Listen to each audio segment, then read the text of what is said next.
Chapter 370. At this time, a loud voice came from afar. "Brother Reynolds, we'll meet again, huh?" Reynolds looked back and saw that it was Sue Lai leading the soldiers to the battlefield.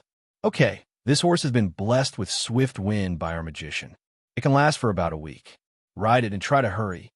Aaron touched the horse and said, "Try your best to live. I look forward to meeting you again in the future." Reynolds nodded and got on the horse. "Have a safe journey." Aaron waved at Reynolds, who was in the distance. Reynolds waved back, and a trace of sadness appeared in his heart. No matter where he lived, he was reluctant to part with it. Whether it was the train when he first came to the king's realm, the Kalor tribe later, or the adventure with Athena later, it was unforgettable. His new journey had to continue. Reynolds silently recalled everything and couldn't help but shout, F***CK. The king's realm, Earth, and even this vast universe. He would definitely find out everything. Then, he would bring Lin Ling back to Earth. "Eiffel, Linger, what's the situation on your side? I'm very worried about you. Are you okay? Eiffel, I miss you so much. I want to see you so much. I regret leaving on my own that time and leaving you with Jiao Chan. I miss you so much. Eiffel, what's wrong with you? Is your phone destroyed? Or did something happen?" 3 days later, Reynolds was resting in the wilderness. Looking at the map, Reynolds roughly calculated that he was already very far from the Donner Plains. He was already 1/10 of the way to the Tang dynasty. However, Reynolds looked at the horse sleeping beside him and smiled bitterly. This swift wind was really deadly. Looking at the little battery left on his phone, Reynolds couldn't understand how he could still have battery and not be cut off. Could it be that this world and Earth had some kind of connection? Mysterious electromagnetic waves? Electromagnetic waves? Reynolds shook his head. This was a fantasy world. How could it be related to science fiction? He opened WeChat. Lin Ling still hadn't replied to him. "Eiffel, Linger, I'm going to find you. I'm worried. I'm really worried about you. What would I do if something happened to you? Eiffel, the swift wind skill is really deadly. Even when riding on a horse, the speed is faster than my maximum speed on a motorcycle on Earth. Can you believe it? Most importantly, there was no helmet. Every time I got off the horse, my hair swelled up like a super scion. Eiffel, in the past, I didn't have the power to protect you. Now that I have some power, I will go to Chong, an academy, and continue to become stronger. I will be able to protect you behind me with a smile when you're in danger and then face the danger calmly. Eiffel, but what's going on with you? I'm going crazy." Reynolds looked at the messages he sent to Lin Ling as if he was possessed. He couldn't believe it. He didn't expect Lin Ling to be so important to him. Reynolds seemed to have an idea that he had never had before. Could it be that he had fallen for Lin Ling? Thinking of this, Reynolds blushed instantly. The most important thing at the moment was to hurry to the Chong, an academy. He was quite lucky along the way. He didn't encounter any battles, nor did he encounter any monsters or beasts. However, Reynolds looked at the Apocalypse bracelet on his right hand. Even if there were any monsters or beasts, they would all be in vain in front of this artifact. The sky was breaking. Reynolds looked at the map and prepared to go to the next stop. At this point, Reynolds had already ridden a horse and traveled a long distance with the swift wind skill. It was about the 8th day. He was about half the distance to the Tang dynasty. These days, Reynolds could be said to have lived in the open. It was a little exaggerated, but it was almost the same. His food was the jerky and steam buns that Irene gave him in the Great Wall Army camp. Big bags after big bags were all placed in Reynolds's Apocalypse bracelet. Although the food was good, he was a little sick of it. As for the place to stay, Reynolds was comfortable with it. He could stay anywhere. In the past few days, Reynolds had stayed by the river, in the woods, and in the wilderness. Although it was a little cold, Reynolds could use his skill to burn wood for warmth. Every day before going to bed, he would use the Yuchong sword to chop a lot of wood for warmth at night. Under normal circumstances, when Reynolds slept until the next day, there would still be scattered sparks from the bonfire. If he was unlucky, he would be woken up by the cold. Fortunately, because Reynolds's constitution was purified, he wouldn't catch a cold, nor would he be poisoned or infected with any plague. Most importantly, Reynolds didn't encounter any monsters or beasts. He didn't even see many humans. He only saw a few large caravans. They seemed to be fully armed, similar to the guards hired by rich families. It seemed that this world wasn't very peaceful. Further ahead was a small country, the Luoyue Empire. The Luoyue Empire was a subsidiary of the Tang dynasty. It could be said that if he went to the Tang dynasty through the Luoyue Empire, the rest of the journey would be halved. Reynolds' heart skipped a beat, and he headed to this country. After eating jerky and steamed buns for so many days, it was time to eat something good for a change. Take a look. The Tang dynasty's most famous snack, little sugar figurines. Sugar-coated haws. Fresh big carp. Big rooster. Ready to sell. On a sunny day, the peach blossoms were like fire and willows were like smoke. Reynolds walked on the street. Looking at the lively atmosphere of the people around him, his mood became slightly better. He was hungry. Reynolds looked at a small alley. There was an endless stream of people coming out. The people who came out had a satisfied look on their faces. This aroused Reynolds' curiosity. Could it be that there was another world in the alley? Reynolds' heart skipped a beat. He turned around and walked into the alley. Good wine fears no dark alleys. As Reynolds walked in the alley, a cool breeze hit him in the face. It seemed that no matter where there was a shadow, it would always be incomparably cool. Reynolds let the horse go back. The 7 days of swift wind had long passed. In these few days, because the speed was too fast, Reynolds' buttocks were injured. For a short period of time, Reynolds didn't dare to ride again. He had a lot of money.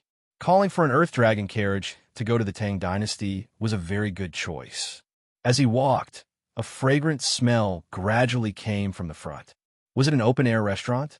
Reynolds walked in. Originally, he thought that it would be very dark. Unexpectedly, his eyes lit up and a small courtyard came into view. This small courtyard was surrounded by a special kind of gemstone that emitted a yellow glow. The entire small courtyard showed a different kind of orange glow. Although it wasn't very bright, it was very clear. In the courtyard, there were dozens of small tables and many stone benches. It seemed that every table was full. At each table, there were 3 or 4 guests eating large pieces of roasted meat and drinking a liquid similar to wine. They ate and chatted, seemingly very satisfied.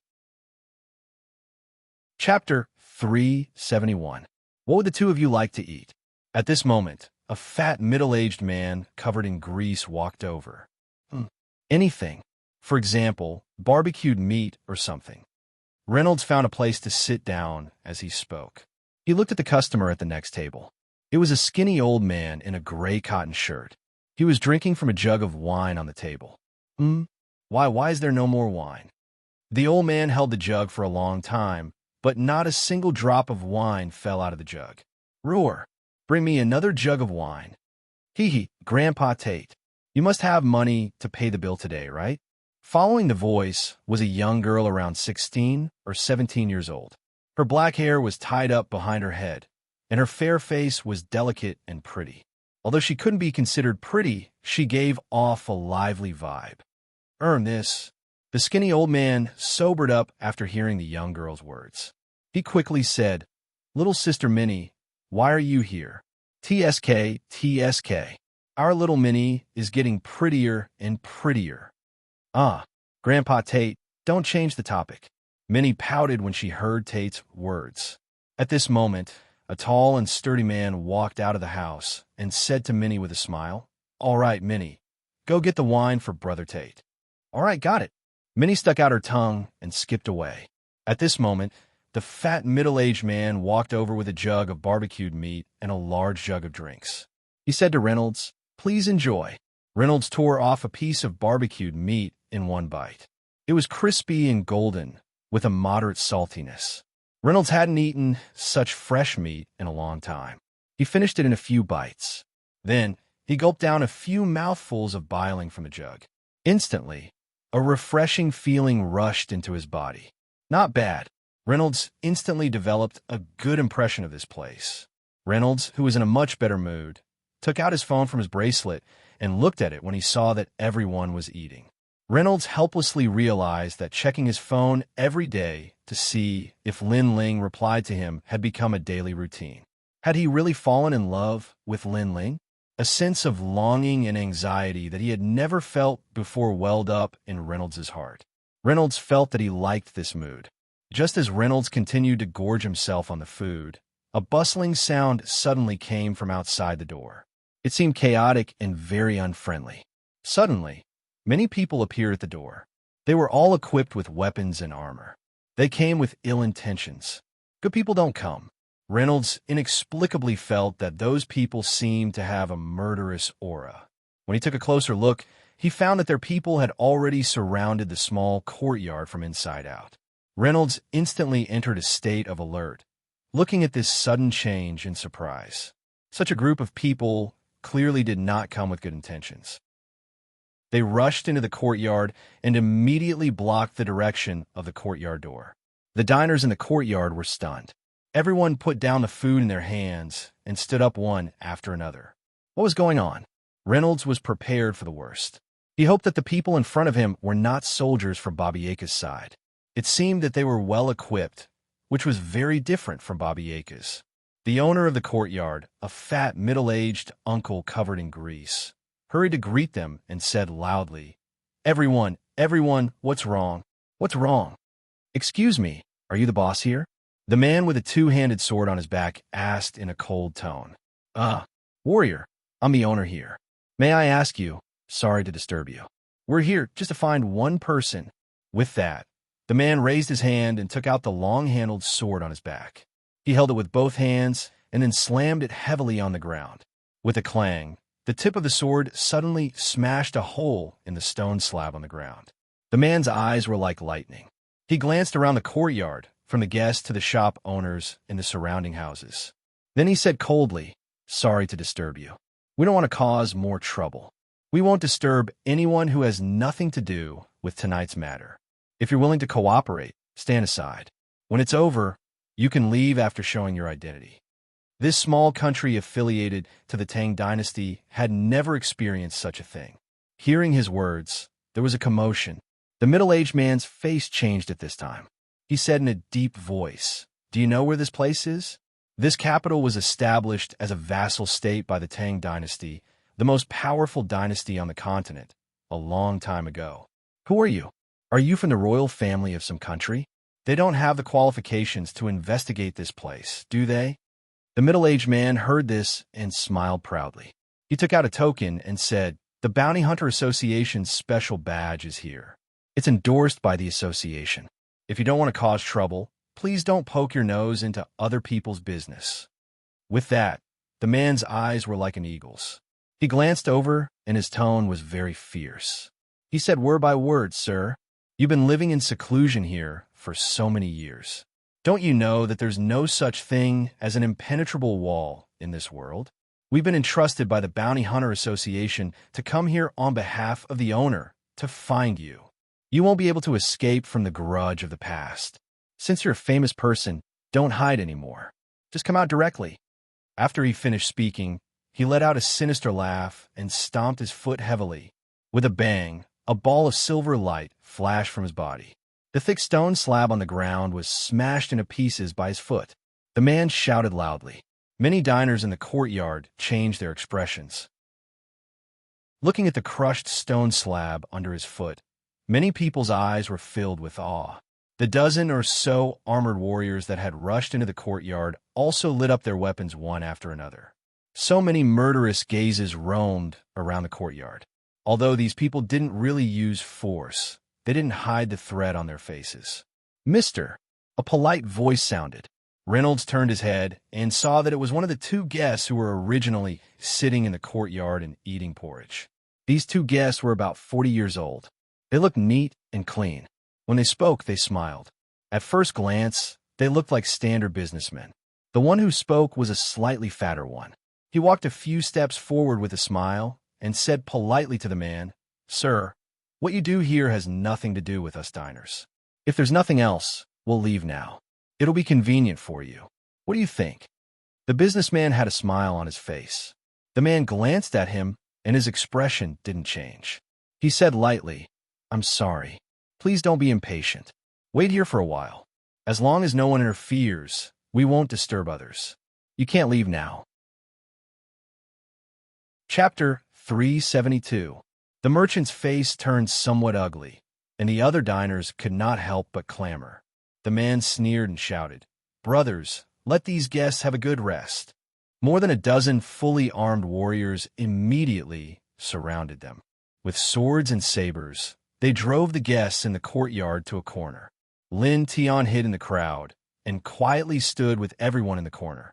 The man strode to the center of the courtyard and sneered, "What's wrong? Are you still not willing to stand out? You can be considered a famous person. At this time, why are you still hiding? Do you think we will let you go if you don't come out? Come out quickly, so as not to drag others down." The owner of the courtyard, the greasy middle-aged man, could not help but stand out. He bowed to the man and said with a pleading tone, "Master, if you do this, my small courtyard will not be able to do business in the future. I only have a small business here. I'm afraid there is no one you're looking for. We are all honest people. How could the Bounty Hunter Alliance want to catch a thief or a criminal here? Sir, could it be that you've come to the wrong place?" The man snorted and moved in front of him. He looked down at the owner of the courtyard and grinned. "Humph, the information I got is definitely not wrong. The person I am looking for is in your courtyard. You, the owner, can't get away with it. Humph. You are wrongly accused." The owner suddenly became angry. His face turned red, and he said loudly, "I'm the most honest person. My family has lived in this neutral village for 4 generations. My great-grandfather was the guardian of this village. This courtyard is also my ancestral property. You can ask around. I, Ruhr, have lived here my whole life. I can't be a criminal." Hearing this, the man frowned and carefully looked at the owner called Ruhr. He took a deep breath and said, "Oh, you have really lived here for half your life?" "Yes." Ruhr straightened his neck. "The professional association has my ancestral property deed. You can ask the neighbors around us. Many of them have known my family since their ancestors. This is definitely not fake." "Very good." All of a sudden, the man revealed a grim smile as he grabbed Ruhr's shoulder and gently lifted him to his side. He then placed a sharp sword on Ruhr's shoulder and neck. Boss Ruhr's face turned pale with fright, and he exclaimed, "Ah, you." "Sure." The man gestured for him to shut up. He leaned over and deliberately whispered with a smile, "You're Ruhr, right? Dear Mr. Ruhr, since you claim to have lived here for half of your life, I just need to ask you some questions." He held the sword in one hand and pointed at the various shops in the courtyard with the other. "These people are your tenants, right? I'll have to trouble you to clearly explain the origins of these people. If you can't explain it clearly, I will get angry. This person has a bad habit. When this person is angry, his hands will tremble. When his hands tremble." As he spoke, he shook the sword in his hand. Boss Ruhr felt a chill on his neck and his face turned gray. He straightened his neck and did not dare to breathe, for fear that his throat would be cut by the sword. "Brothers, go in and search. I don't believe that he can hide for long." When Reynolds saw this, he hesitated for a moment. However, he still held back. It was better to observe the situation first. The current Reynolds, in addition to having a few more tricks up his sleeves, emitted a calm temperament. If he encountered trouble, he could naturally use the Apocalypse Bracelet to resolve the crisis. However, this was after all a vassal state of the Tang dynasty. Reynolds did not want to cause any unnecessary trouble. At this time, many people rushed in. As long as it was a house with a door, they would search it thoroughly. Even places without a door would have a door. Immediately, the residents of the house cried, screamed, and jumped around in a frenzy. After a while, the people in the house were brought out by the necks of the mercenaries. These people all had blank and wooden expressions. They were frightened and worried. They looked very ordinary, just like ordinary civilians. The leader saw that the search was fruitless, and his expression became more and more unsightly. He glanced at Boss Ruhr. "Let's start, boss. Please properly introduce the identities of your tenants to me." Boss Ruhr suddenly rolled his eyes. He could not catch his breath and fainted just like that. The leader did not expect the boss to be so timid. Seeing that Ruhr fainted and fell down, he withdrew his sword and held Ruhr. He coldly said, "Humph, coward." Then he fiercely glared at everyone. "How about it? How long do you want to hide? Humph, this boss Ruhr seems to be a good person, right? He usually treats you well, right? At this moment, because of you, he's going to be unlucky. However, you don't dare to stand up. The famous person in the past is now so cowardly. As he spoke, he took a deep breath. Well, since you don't want to stand up, then I have to do something that is out of line. I will count to 10. If you still don't come out, then you are forcing me to do this. I have no choice but to burn your hiding place first. The leader had already started counting.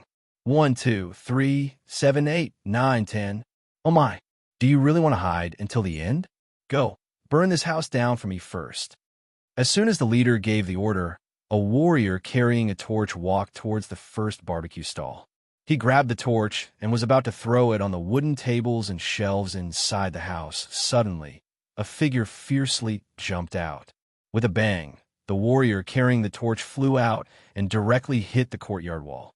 A part of the brick courtyard wall was directly smashed down. The warrior also fell out. The people waiting outside on the street had already exclaimed and rushed into the courtyard one after another. The leader opened his arms and blocked in front of his subordinates. He loudly said, "Wait a moment." He opened his eyes wide and looked inside. He saw a burly man with an oily face standing in front of the house. His eyes were glaring angrily, and his body was still in a kicking posture. Only when the leader of the other party glared at him did he slowly put down his foot. This burly man had a gloomy face. In his right hand, he held a long barbecue fork. Facing the leader's gaze, he gritted his teeth, and the corner of his mouth revealed a trace of a sneer. "Didn't you come to find me? I am standing here now. If you have the ability, then come at me. Why do you have to make things difficult for these innocent people?" Humph! These years, the Bounty Hunter Alliance's way of doing things is getting worse and worse. Chapter 373. He held his head high and puffed out his chest as he glared at the leader. He spat heavily before turning his head to look at the other shop owners in the room, then at the diners in the corner. Finally, he looked at the owner of the yard, Ruhr, who was lying on the ground. He bowed to everyone. Although his tone was still heroic, it finally revealed a bit of desolation. "I'm sorry, everyone. Today's matter was all because of me. That's why everyone had to suffer such a fright. AI, Boss Ruhr is a good person. Because of me, he suffered so much. Please let me apologize to him." Lin Tian looked at him. He was the man who ordered the little girl, named Minnie, to pour wine for the old man. Lin Tian didn't expect him to have such skills. There were indeed crouching tigers and hidden dragons. After saying that, he laughed boldly and tore off his shirt. With a rip, his shirt was torn into two, immediately revealing the majestic muscles of his upper body. A fierce lion head was tattooed on his chest muscles, which were the size of a calf. In the barbecue shop, a woman jumped to his side. This woman's face was gloomy. She raised her head and looked at the man beside her. Her eyes revealed a trace of gentleness as she whispered, "Baron, Aisha, don't say any more." This man, named Baron's voice also became gentle. He gently hugged the woman beside him and said softly, "Being able to spend these peaceful days with you here has been the happiest time of my life. But unfortunately, I'm afraid our peaceful days will come to an end today." Aisha clenched her teeth. Her eyes were firm as she said, "Back then, you did those things for me. These years being with you, it's worth it." After saying that, Aisha pulled out a short knife from her sleeve. She leaned against Baron and glared at the leader of the bounty hunters. She held the short knife in her hand horizontally. The blade flashed with a cold light. The woman stared at the leader of the warriors and said fiercely, "Aren't you here for Baron? Then come at me. If you want to catch him, you'll have to ask the permission of the knives in our hands." Baron also laughed wildly. He raised his fire fork and strode towards the leader of the warriors. "You." The leader of the warriors had a strange expression on his face. Seeing Baron walk in front of him, he seemed to want to say something, but Baron had already chopped down with his flaming fork. Although it was only a flaming trident, the momentum of this vertical slash was very shocking. A flaming red light burst out from the flaming trident. Of course, there were people in the crowd who knew what was good for them. Someone couldn't help but exclaim, It's the power of the devil path. The warrior leader's face was gloomy. At this moment, he also took a deep breath. The sword in his hand made a horizontal blocking posture, and in an instant, a silver light burst out from his body. Bang! The collision between the chopping sword and the flaming fork immediately produced a dazzling spark. Their bodies swayed, and Baron repeatedly shouted, "Again!" Before he could finish his sentence, he had already hacked a few more times in quick succession. The warrior leader's body glowed with a bright light of fighting energy, and the sword in his hand blocked all of the attacks, but he managed to block all of them. Both of them were very powerful. Their bodies shook violently as they clashed head-on a few times. Finally, Baron's weapon suffered a bit of loss. The flaming fork was not as heavy as the chopping sword. After a few more head-on clashes, he had no choice but to retreat a few steps. He quickly caught his breath, growled, and was about to charge again. Wait! The two looked at each other, and their faces were full of confusion. With a sullen face, they retreated at the same time. Baron put away his flaming fork and pulled his wife away. Sorry for the impoliteness. Your Excellency, today's matter really has nothing to do with you. As long as you don't meddle in other people's business, our alliance never disturbs others. The warrior leader helplessly said a few words. Damn it, why didn't you say so earlier? Baron was flustered and exasperated, and he cursed loudly. This kind of thing was really infuriating. Because of a small mistake, he exposed his identity that he had hidden for many years. Since you're not looking for me, then who are you looking for? Damn it, you call this not disturbing others? After Baron cursed loudly, a faint voice came from the corner of the courtyard. Little brother, I'm sorry. I've implicated you. Reynolds looked and found that it was the old man who was drinking earlier. The old man's expression was somewhat melancholy. He looked at Baron and said, We've spent a lot of time together, but we didn't know that you were the Silver Lion from the army. I'm sorry, but actually, these people are looking for me. After saying that, he shook off his sleeves and took off his jacket, revealing a tight-fitting black shirt. There were still 2 metal rods hanging from his waist. After he connected them together, they turned into a short rod. With a spear in hand, this person's aura was completely different. His originally thin and weak body was as straight as a javelin, and an incomparably sharp aura was emitted from his body. This kind of aura was definitely something that only a person who had struggled through countless life and death situations could possess. Bounty Hunter Alliance. Don't implicate other innocent people. This person's eyes were like lightning, and his body was filled with arrogance. He shouted loudly, I am Heaven's Inquisition. The one who was nicknamed Lone Wolf in the past was me. I've been living in seclusion here for many years, and I've long expected this day to come. Since you're here, it must be because of the case from the past. I'm not afraid to tell you. Since I dared to do that back then, I've never regretted it. But if you want to catch me, I'm afraid you'll have to pay a price. These few words were spoken resolutely and decisively, each word powerful and resonating. The expression of the leader of the warriors became extremely unsightly. His gaze was fixed on the short spear in Heaven's Inquisition's hand.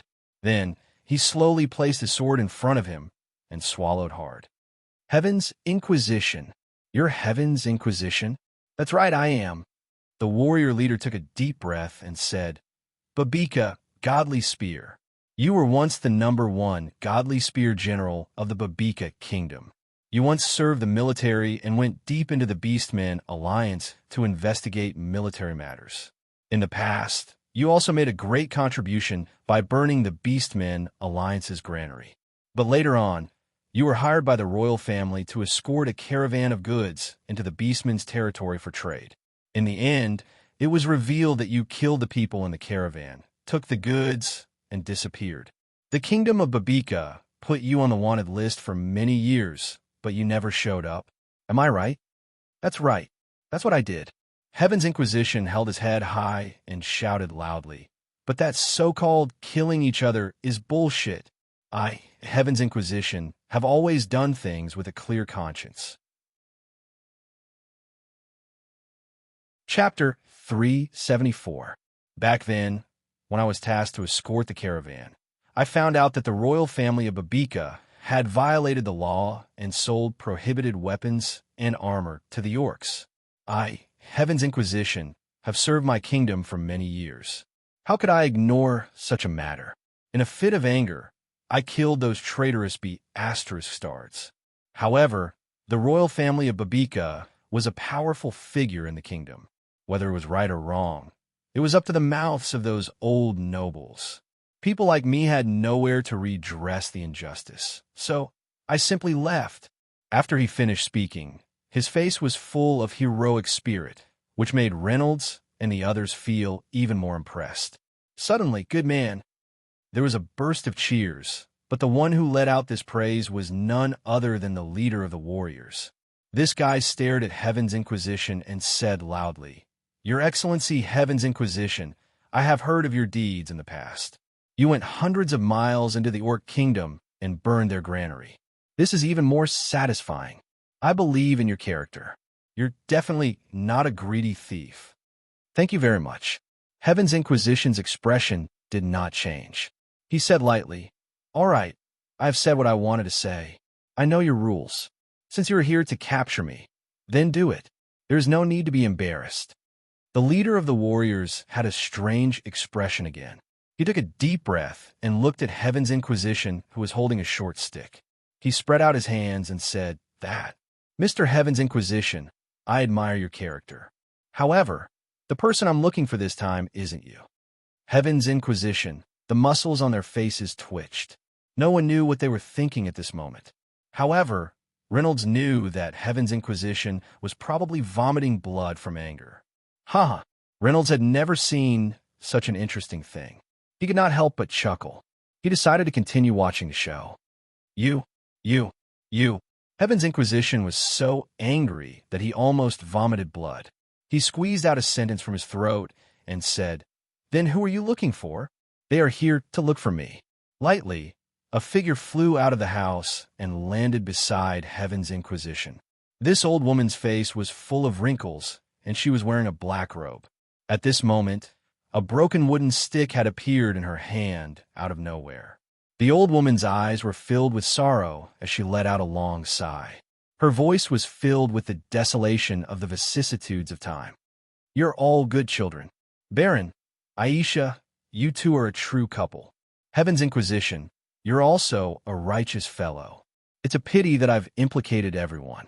I'm the one who caused your identities to be exposed." As the old woman spoke, she flicked her wrist gently. The wooden stick in his hand suddenly had a layer of fine wood shavings falling down.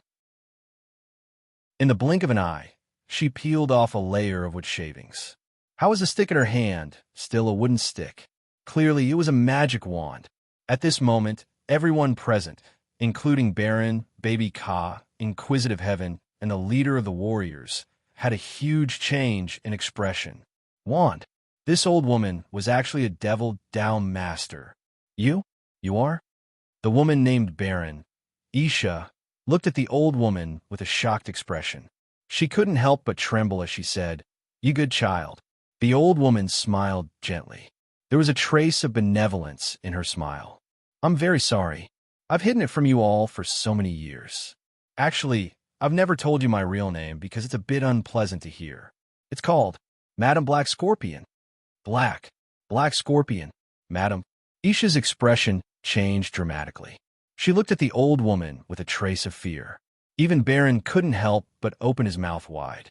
Inquisitive Heaven, the baby Ka, had a shocked expression. He subconsciously took a few steps to the side and quietly put some distance between himself and this Madam Black Scorpion. Sigh. Madam Black Scorpion sighed softly. "I've scared you all. I've never dared to tell you my name because I was afraid of such a reaction. Actually, I'm still that granny who barbecued meat for everyone." Reynolds had a curious expression on his face. Now, he no longer treated this as a joke. Instead, he treated it as a drama. It was really too interesting. The story of this Madam Black Scorpion was something that Athena had talked about when they were on an adventure. Madame Black Scorpion had killed a famous grand magician of the sanctuary in order to seize a scroll. Afterwards, the sanctuary had issued a bounty on the entire continent. For so many years, no one had been able to find her. Unexpectedly, she was hiding here. Black Scorpion, Madame Black Scorpion. The corner of the eyes of the leader of the warriors twitched violently.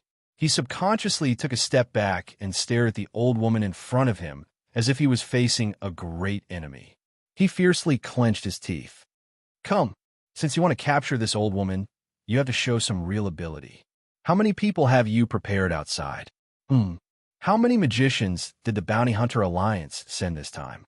Madame Black Scorpion narrowed her eyes and said unhurriedly. That. The leader of the warriors looked as if he was about to cry. Then he said something that made this Madame Black Scorpion completely dumbfounded. The one we're looking for is not you. At this moment, the leader of the Bounty Hunter Alliance looked as if he wanted to cry, but had no tears.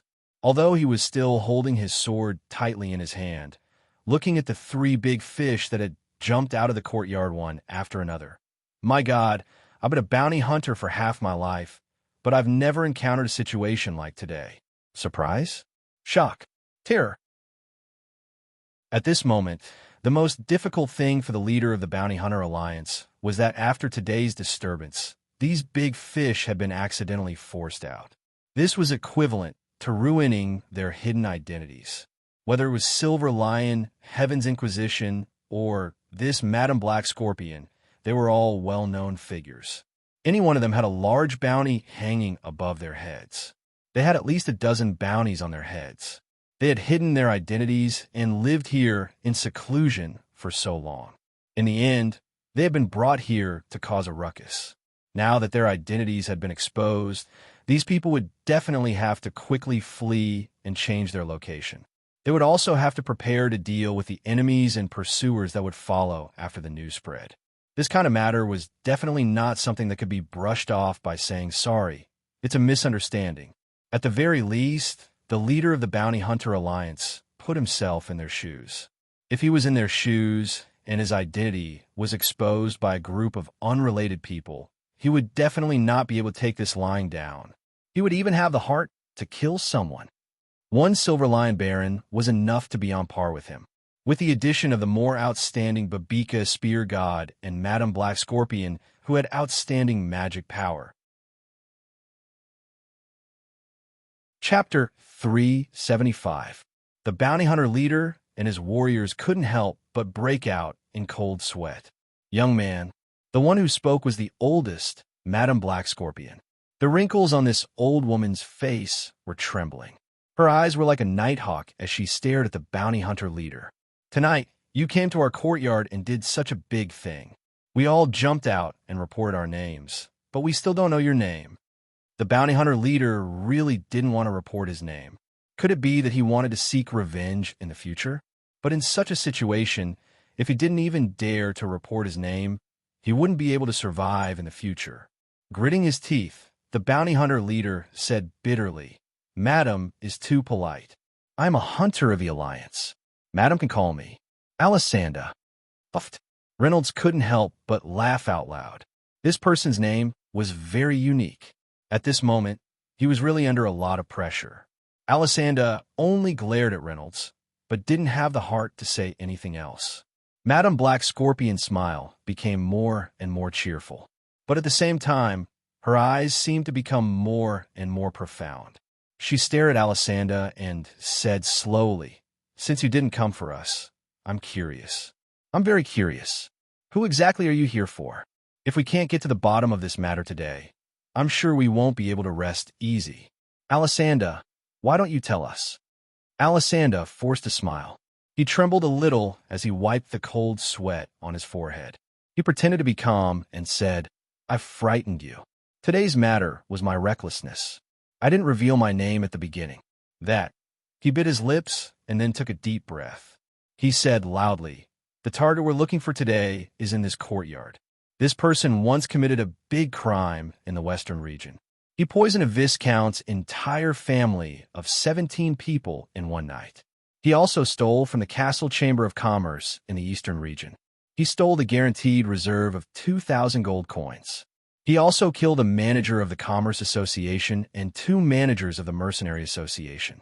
This person is wanted by the government. The Bounty Alliance even issued a bounty of 100,000 gold coins. But this person's whereabouts are secretive and erratic.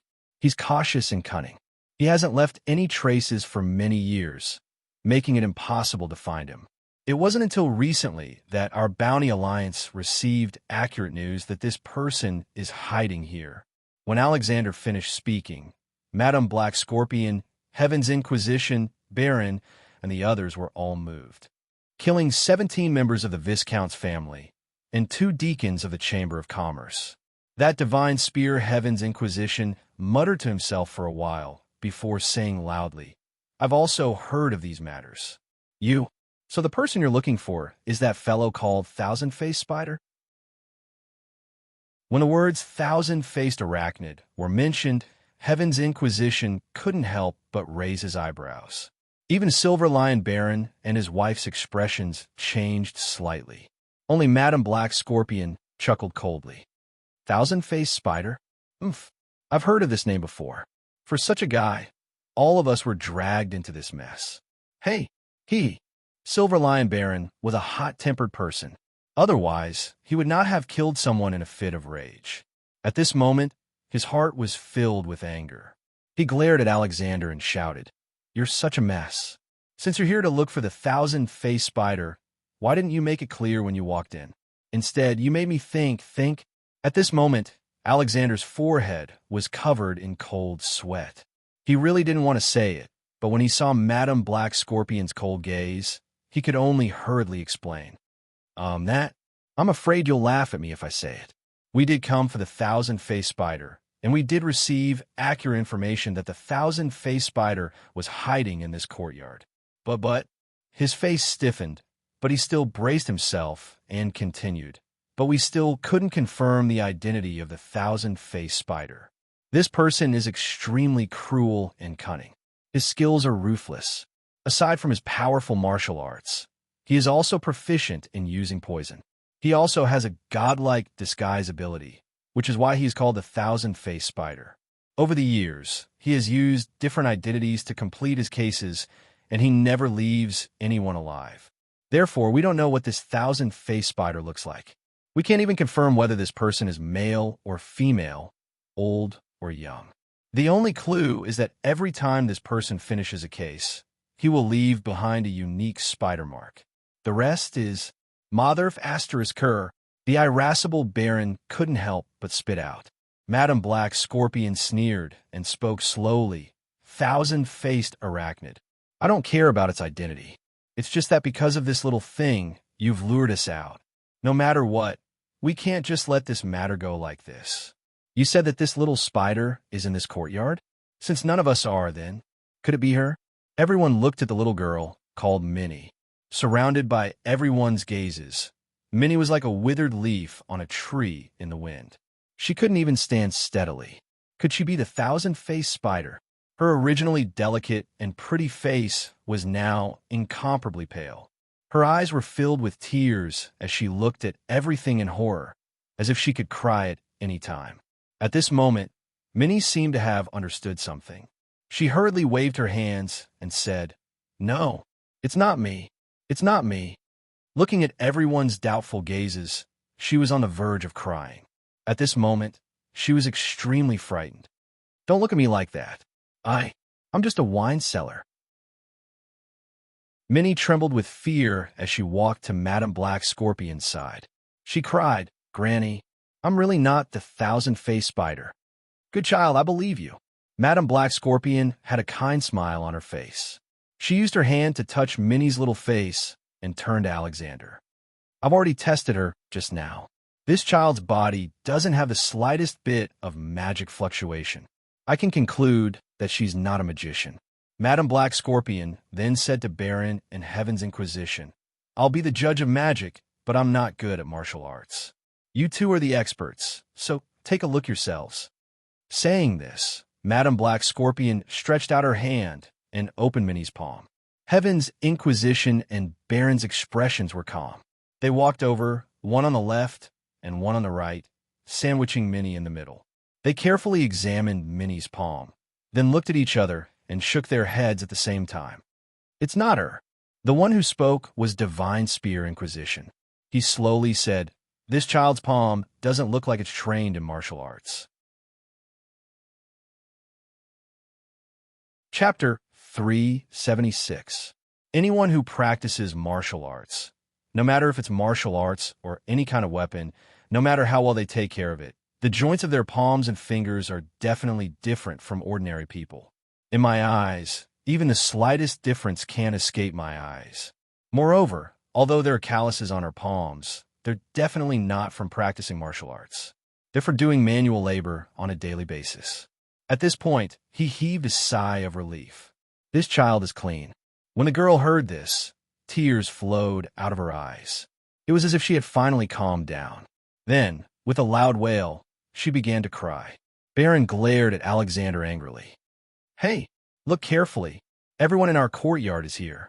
This little girl, Minnie, is also clean. Apart from her, there's no one else. That thousand-faced spider you're talking about isn't among us at all." At this moment, Alexander's mind was also filled with anger. His eyes roamed over the girl's body. He had even seen the girl's palms with his own eyes. With his rich experience, he could naturally see the difference between the palms of ordinary people and those of martial arts practitioners. This girl's palms definitely didn't have any traces of martial arts training. However, this result made Alexander completely speechless. The information he had received clearly stated that the thousand-faced spider was in this courtyard, but now everyone here had already searched. There's another one on the ground. No one knew who reminded Alexandra. Alexander looked at Ruhr, who was lying on the ground. Alexander didn't have time to care about who said this. He jumped over and picked up the courtyard owner, Ruhr, who was lying on the ground. Ruhr had just fainted from fright. Now that Alexander picked him up and shook him hard, he immediately woke up. Alexander grabbed him as if he had found a treasure. He carefully looked him up and down, and even looked at his palms again and again. "Hey, brother, you..." Ruhr pulled a long face. "Why are you grabbing me? I'm an honest and dutiful person." "Humph." Alexander didn't say anything. He just narrowed his eyes and stared at Ruhr, one hand tightly gripping the hilt of his sword. Boss." Suddenly, the woman named Isha, who had been hiding beside Hawk, couldn't help but say, "Boss, he's a good person. I don't think he's a thousand-faced spider." Baron was startled by Isha's sudden words. He glanced at his woman, but Minnie had a strange and stubborn look on her face. She said in a low voice, "Baron, if it wasn't for the fact that the boss was kind enough to give us a place to stay when we first came to this small city, we wouldn't have been able to live such a peaceful life. You and I both know that the boss is an honest and good person. What thousand-faced spider? It can't be him." Baron took a deep look at his wife, then nodded solemnly and said loudly, "That's right. You can doubt others, but you can't doubt the boss. Boss Ruhr is an old man who has lived in the neutral village for generations. His identity is clear, and the surrounding neighbors have known his family for generations. This is impossible to fake." Heaven's Inquisition also nodded and said in a low voice, "Alexander, please let go of Boss Ruhr. He's just an ordinary person. I can testify to that." Madame Black Scorpion was also startled. She looked at Baron and the others with a strange expression and sighed. "I can also guarantee that Boss Ruhr is not a thousand-faced spider." Alexander let go of his right hand, and Boss Ruhr immediately sat on the ground. He was in so much pain that he took a deep breath. He opened his mouth and wanted to curse, but when he saw the shining sword in his opponent's hand, he quickly shrank his neck and rolled to the side. Could it be that the information we received was false? Someone dared to make fun of our bounty alliance. Alexander was so angry that the muscles at the corners of his eyes twitched. "Noisy," Madame Black Scorpion sneered. "Alexander, you don't have to be so pretentious. Just tell me, how should we settle today's matter?" Her eyes seemed to have hooks as she stared at Alexander. "Although we've lived under the same roof for many years, we've always hidden ourselves well. We don't know each other's details. But because of you, we've become a laughingstock. Tell me, shouldn't you give us an explanation for this matter?" Alexander forcefully suppressed the anger in his heart. He looked at Madame Black Scorpion and took a deep breath. Then he abruptly took 2 steps forward and bowed deeply towards Madame Black Scorpion and the other few people. His sudden bow surprised Madame Black Scorpion and the others. They didn't expect this person to be so straightforward. He didn't even hesitate when admitting defeat. "No matter what, I, Alexander, was the one who led my men in today's matter. I'm also the one who broke the rules by disturbing your seclusion," Alexander slowly said. "I would like to express my deepest apologies." Speaking up to here, he suddenly changed the topic and quickly said, "Of course, everyone here is a clear-minded person. I'm afraid that today's matter will bring a lot of trouble to everyone. My simple apology is really not worth much, and it really can't make up for anything. So, in addition to my personal apologies, I, as the Deacon of the Bounty Alliance, would like to give you a guarantee. With my reputation as a guarantee, I will ask the Alliance to pass a resolution after I return. Within a year, the Bounty Alliance will refuse any commissions that target you. My Bounty Alliance will refuse to accept any commissions that target you. The time limit is 1 year. I think this can be considered as a show of sincerity on behalf of the Bounty Alliance for the trouble we have caused you. We will not accept any commissions within a year." This proposal made them quite satisfied, especially Baron and Heaven's Inquisition. Their eyes lit up at the same time. The Bounty Hunter Alliance was the largest tracking organization in the King's Realm. They specialized in capturing all kinds of fugitives. It was even more of a headache than the government's pursuit. If the Bounty Hunter Alliance could guarantee that they would not accept any commissions to pursue him within a year, it would undoubtedly reduce a lot of pressure on him, especially now that his identity had been exposed. The next period of time would be the most important period for him to escape. If the number 1 tracking organization, the Bounty Alliance, was willing to stay out of this matter, it would undoubtedly be extremely beneficial to him. The 2 men looked at each other and nodded slightly. Then, the 2 men looked at Madame Black Scorpion again. The old woman's expression was indifferent, as if there was no trace of joy. She shook her head and said, "This old woman doesn't care about these things. The Bounty Hunter Alliance has never looked for me. It was the Magicians Guild that looked for me. I don't care whether you come or not, but since you are willing to say and do this, it is a good thing for me, a barbecue and wine cellar." Then, today's matter. Chapter 377. At this point, Madame Black Scorpion waved her hand and no longer spoke. Instead, she leisurely walked back to her porridge shop and slowly closed the door with both hands. She then disappeared. In the courtyard, Alexander let out a long sigh of relief. The sweat on his forehead finally stopped dripping. He wiped his head and looked at Baron and Heaven's Inquisition. After hesitating for a moment, he slowly said, "I won't say any polite words. Sorry for today's matter. I won't say anything about meeting you again in the future. I think after today, all of you will leave this place. So, I only wish you all a safe journey in the future." After saying that, he waved his hand and made a gesture. His subordinates in the courtyard immediately left the courtyard. This Alexander did things in a straightforward manner. He took out a small leather pouch from his bosom and threw it on the ground. From the sound of it, there was a lot of money inside. He glanced at Boss Ruhr, who was huddled in the corner, and said, "Consider it compensation for breaking your things and the courtyard walls." After that, Alexander led his men and left. The people outside the courtyard also left in a moment. Seeing that the people from the Bounty Alliance had left, everyone hurriedly walked out of the alley for fear of causing more trouble. At this time, Reynolds was also full. After paying the bill, he deeply looked at the people in the alley and followed the other diners out. Seeing such a lively scene was also refreshing.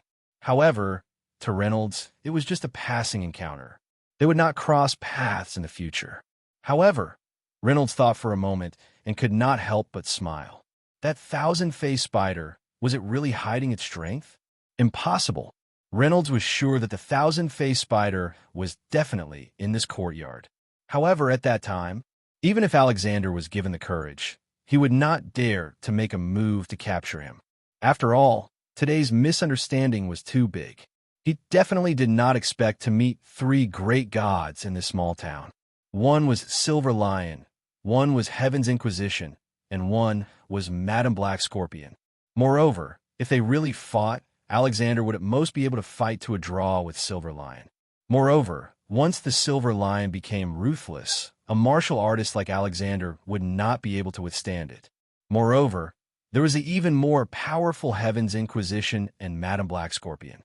After today's incident, the three of them wished they could chop Alexander into pieces. With such a premise, even if the thousand-faced spider was standing directly in front of Alexander, he wouldn't dare to make a move. Who knew if these three people would take advantage of the battle to launch a sneak attack on Alexander and kill him? Money was a good thing, but no amount of money was more important than one's life.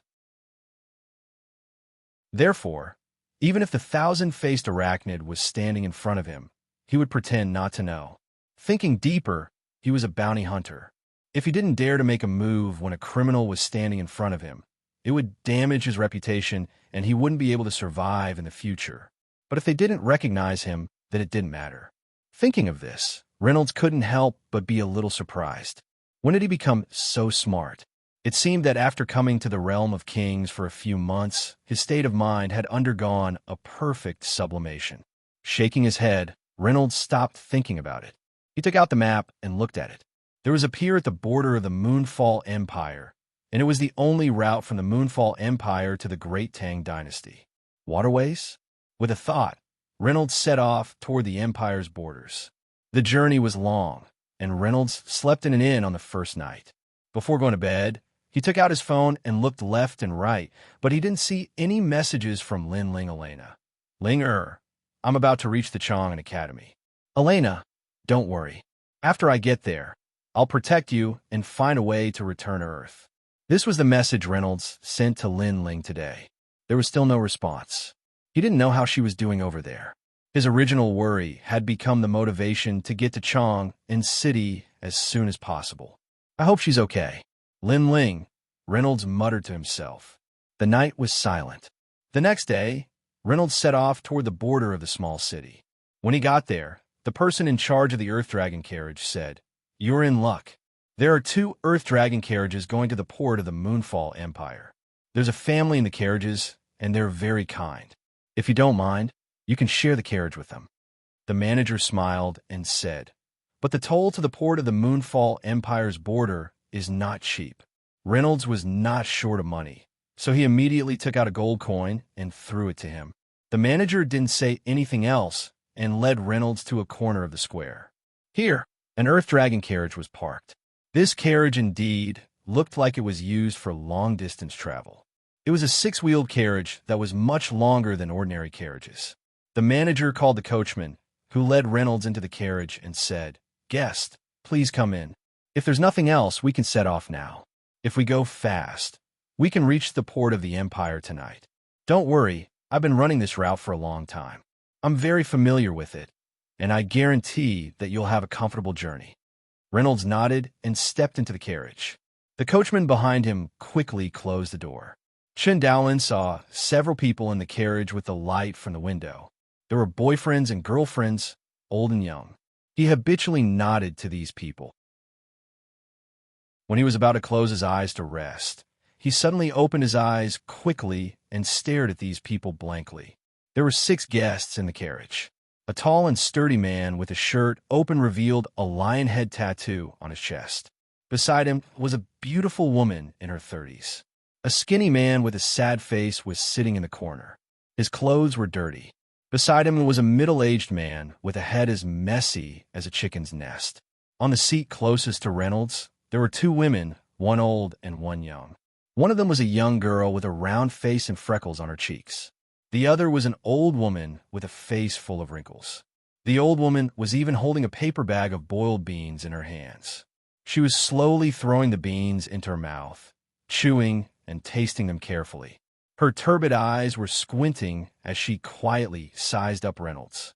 Reynolds broke out in a cold sweat. In this small carriage, the so-called family was the Silver Lion couple, the Divine Spear Barbie, asking heaven, the yard owner, Ruhr, the waitress, Minnie, and Madame Black Scorpion.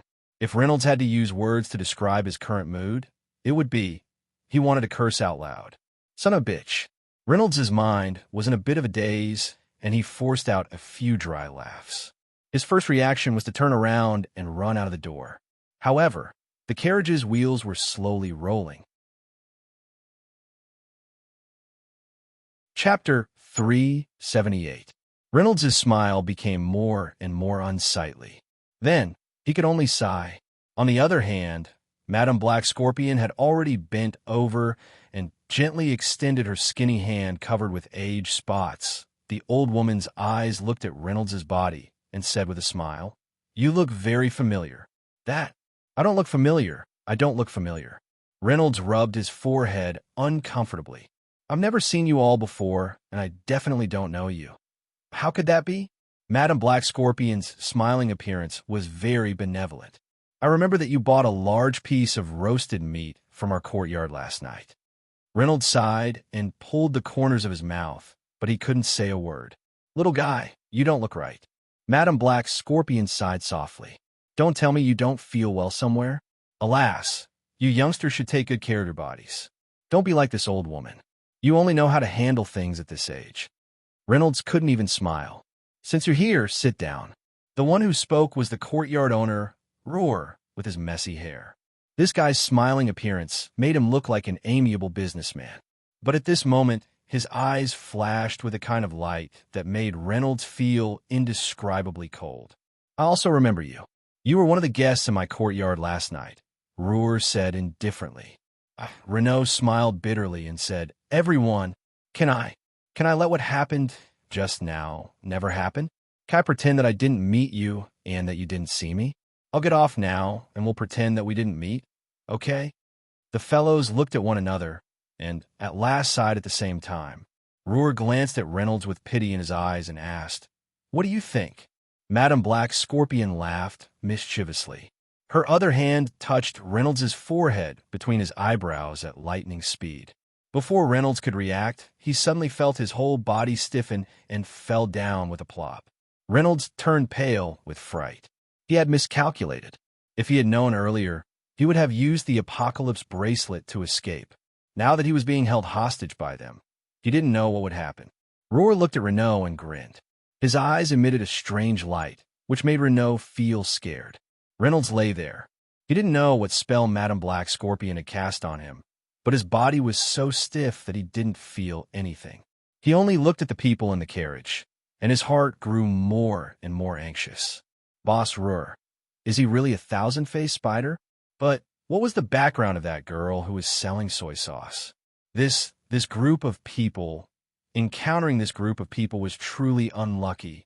Just as Reynolds's spiritual consciousness was trying to activate the Apocalypse bracelet, Spirit Spear, Townsend spoke up. He said coldly, "Ruhr, you better put away your disgusting thoughts. I hate your taste the most. Don't make everyone unhappy." As he spoke, he turned his head and stared at Ruhr with eyes as sharp as a knife. His originally sad face was fixed on Ruhr. His taste? The corner of Reynolds's mouth twitched. Could it be that this Ruhr was also... It turned out that the boss of this courtyard had quietly moved a little closer to Reynolds. His eyes were darting up and down, and his eyebrows were furtive. One of his hands, in particular, had almost touched Reynolds's calf. Reynolds resisted the urge to vomit and looked at Ruhr. Hearing this, Ruhr embarrassedly withdrew his hand and snorted, "Mr. Townsend, why do you?" "I just can't stand it," Townsend said indifferently. "I think Mr. Barron should also have the same idea as me." As expected, there was a trace of anger between Barron's eyebrows. In the past, he had killed someone because his wife had almost been forced. Although the delicate and pretty youngster in front of him was a man, Barron still subconsciously resisted this kind of thing. Seeing that Townsend and Barron were both dissatisfied, Ruhr spread his hands and said, "Forget it." He returned to his seat. Madame Black Scorpion said indifferently, "Mr. Ruhr, We've known each other for many years.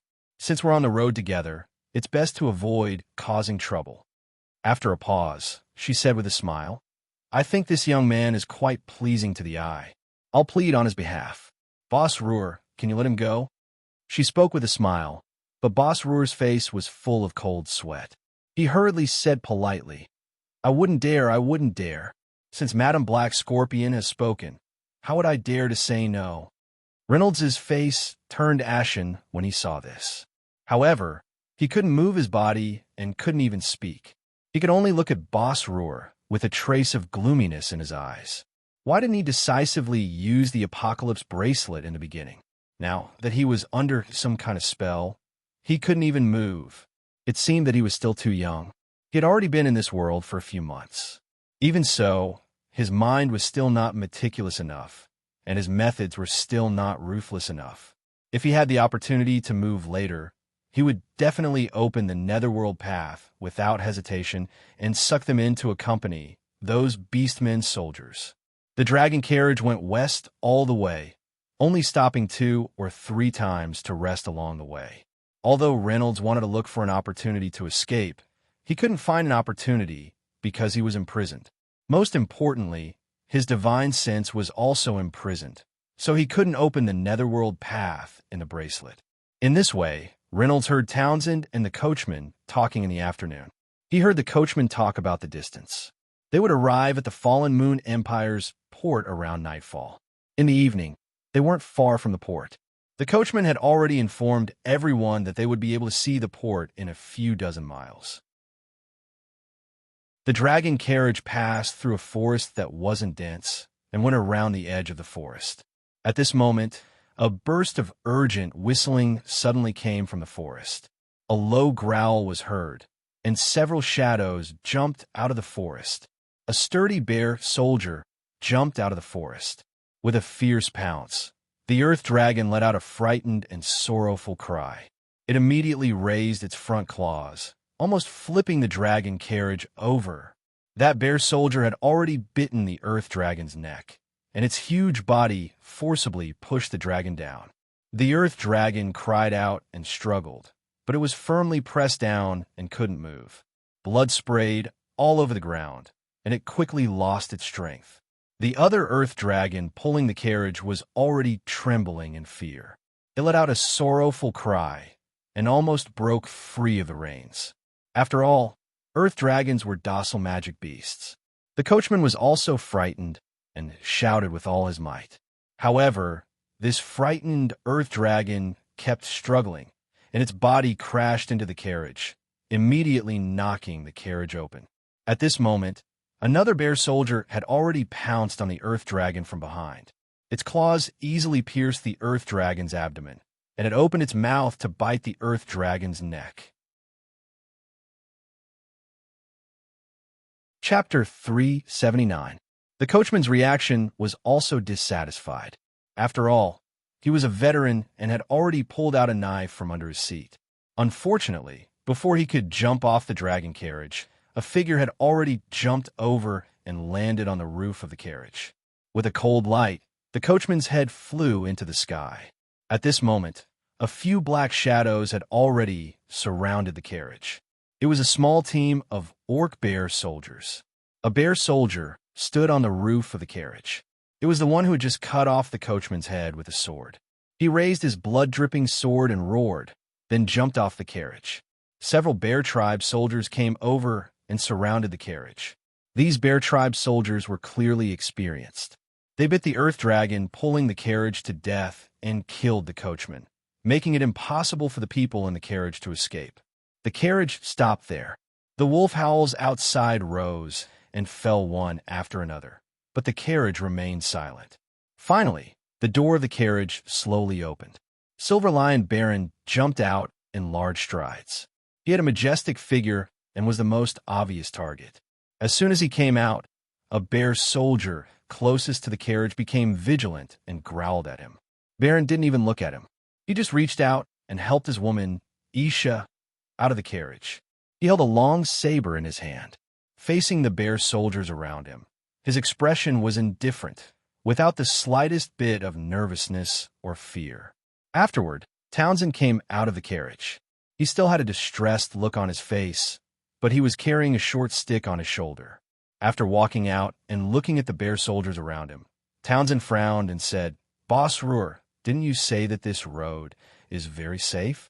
How do we meet these troublesome fellows?" Boss Ruhr came out of the carriage with a helpless expression. "You can't blame me for this, right? This road is usually very safe. How could I have thought that these Orc Alliance fellows would ambush here?" He looked at these bear soldiers and frowned. The Fallen Moon Empire is a vassal state of the Tang dynasty. The Orc Alliance dares to have designs on the Tang dynasty's territory? How far has the war developed? Madame Black Scorpion's voice came from the carriage. "Why do you care so much? The coachman is dead and the mounts are gone. We have to walk anyway. Hurry up and kill these beasts. Leave a few bear beasts to pull the carriage." Baron laughed and didn't waste any more words. He raised his saber and pounced at the bear soldier closest to him. Although he was tall and burly, his movements were swift and fierce. His figure was like a beast pouncing on its prey, and his aura was astonishing. In an instant, he arrived in front of the bear soldier. As he waved his saber, a silver flame flickered on the blade. The bear tribe soldier was innately valiant, so there was no reason for him to retreat. He brandished his sword and charged forward, but with a clang, his sword broke under Baron's saber. Following that, the saber slashed down. Before the bear tribe soldier could even cry out, his sword broke, and he spat out blood and retreated. Baron's strength was astonishing. With one slash, the bear soldier was actually hacked to the point of vomiting blood. His sudden and astonishing attack left the other bear tribe soldiers unable to react in time. Baron, however, did not hesitate to take a large step forward and swing his saber at another bear tribe soldier. This time, the bear tribe soldiers finally reacted. With a few low growls, several swords pierced over at the same time. Baron laughed wildly. His body's silver flame flared, and his saber recovered like a whirlwind. With a few crisp sounds, the swords in the bear tribe soldiers' hands broke one after another. Silver fighting aura flickered and blood sprayed out. In just one move, several more bear tribe soldiers spat out blood and were forced to retreat. Just a bunch of beasts. Baron laughed madly. At this moment, a whistle sounded and the bear tribe soldiers immediately scattered, making a path. A tall bear tribe soldier suddenly pounced forward. This bear tribe soldier was very strange. He was much taller than the average soldier. He rushed in front of Baron and sneered. With a long sword in his hand, he ruthlessly stabbed at Baron's throat. At first, Baron only laughed wildly and directly swung his saber. But when he swung his saber, he did not break the opponent's sword as he had expected. Just as he was stunned, he suddenly felt a cold air in front of him. He saw that the opponent's sword was already in front of him. Baron was shocked. He couldn't care less about his face and immediately fell backward. The sword that was like a venomous snake almost pierced through his nose. Baron's large body almost broke his waist this time. He didn't wait for his body to fall to the ground. He slapped the ground with his palm and bounced up again. The saber in his hand slashed fiercely at his opponent's waist. Unfortunately, when the saber fell, the bear tribe soldier slashed back with his sword. Ding! With a crisp sound, a piece of metal flew into the sky. But the one who let out the final groan was Baron. Thud! That piece of metal fell to the ground. It was half of the blade. Looking at the saber in Baron's hand, only half of the blade was left. Baron's body swayed back and forth. He barely managed to stand firm after retreating a few steps. His face, which was originally red, was now completely pale.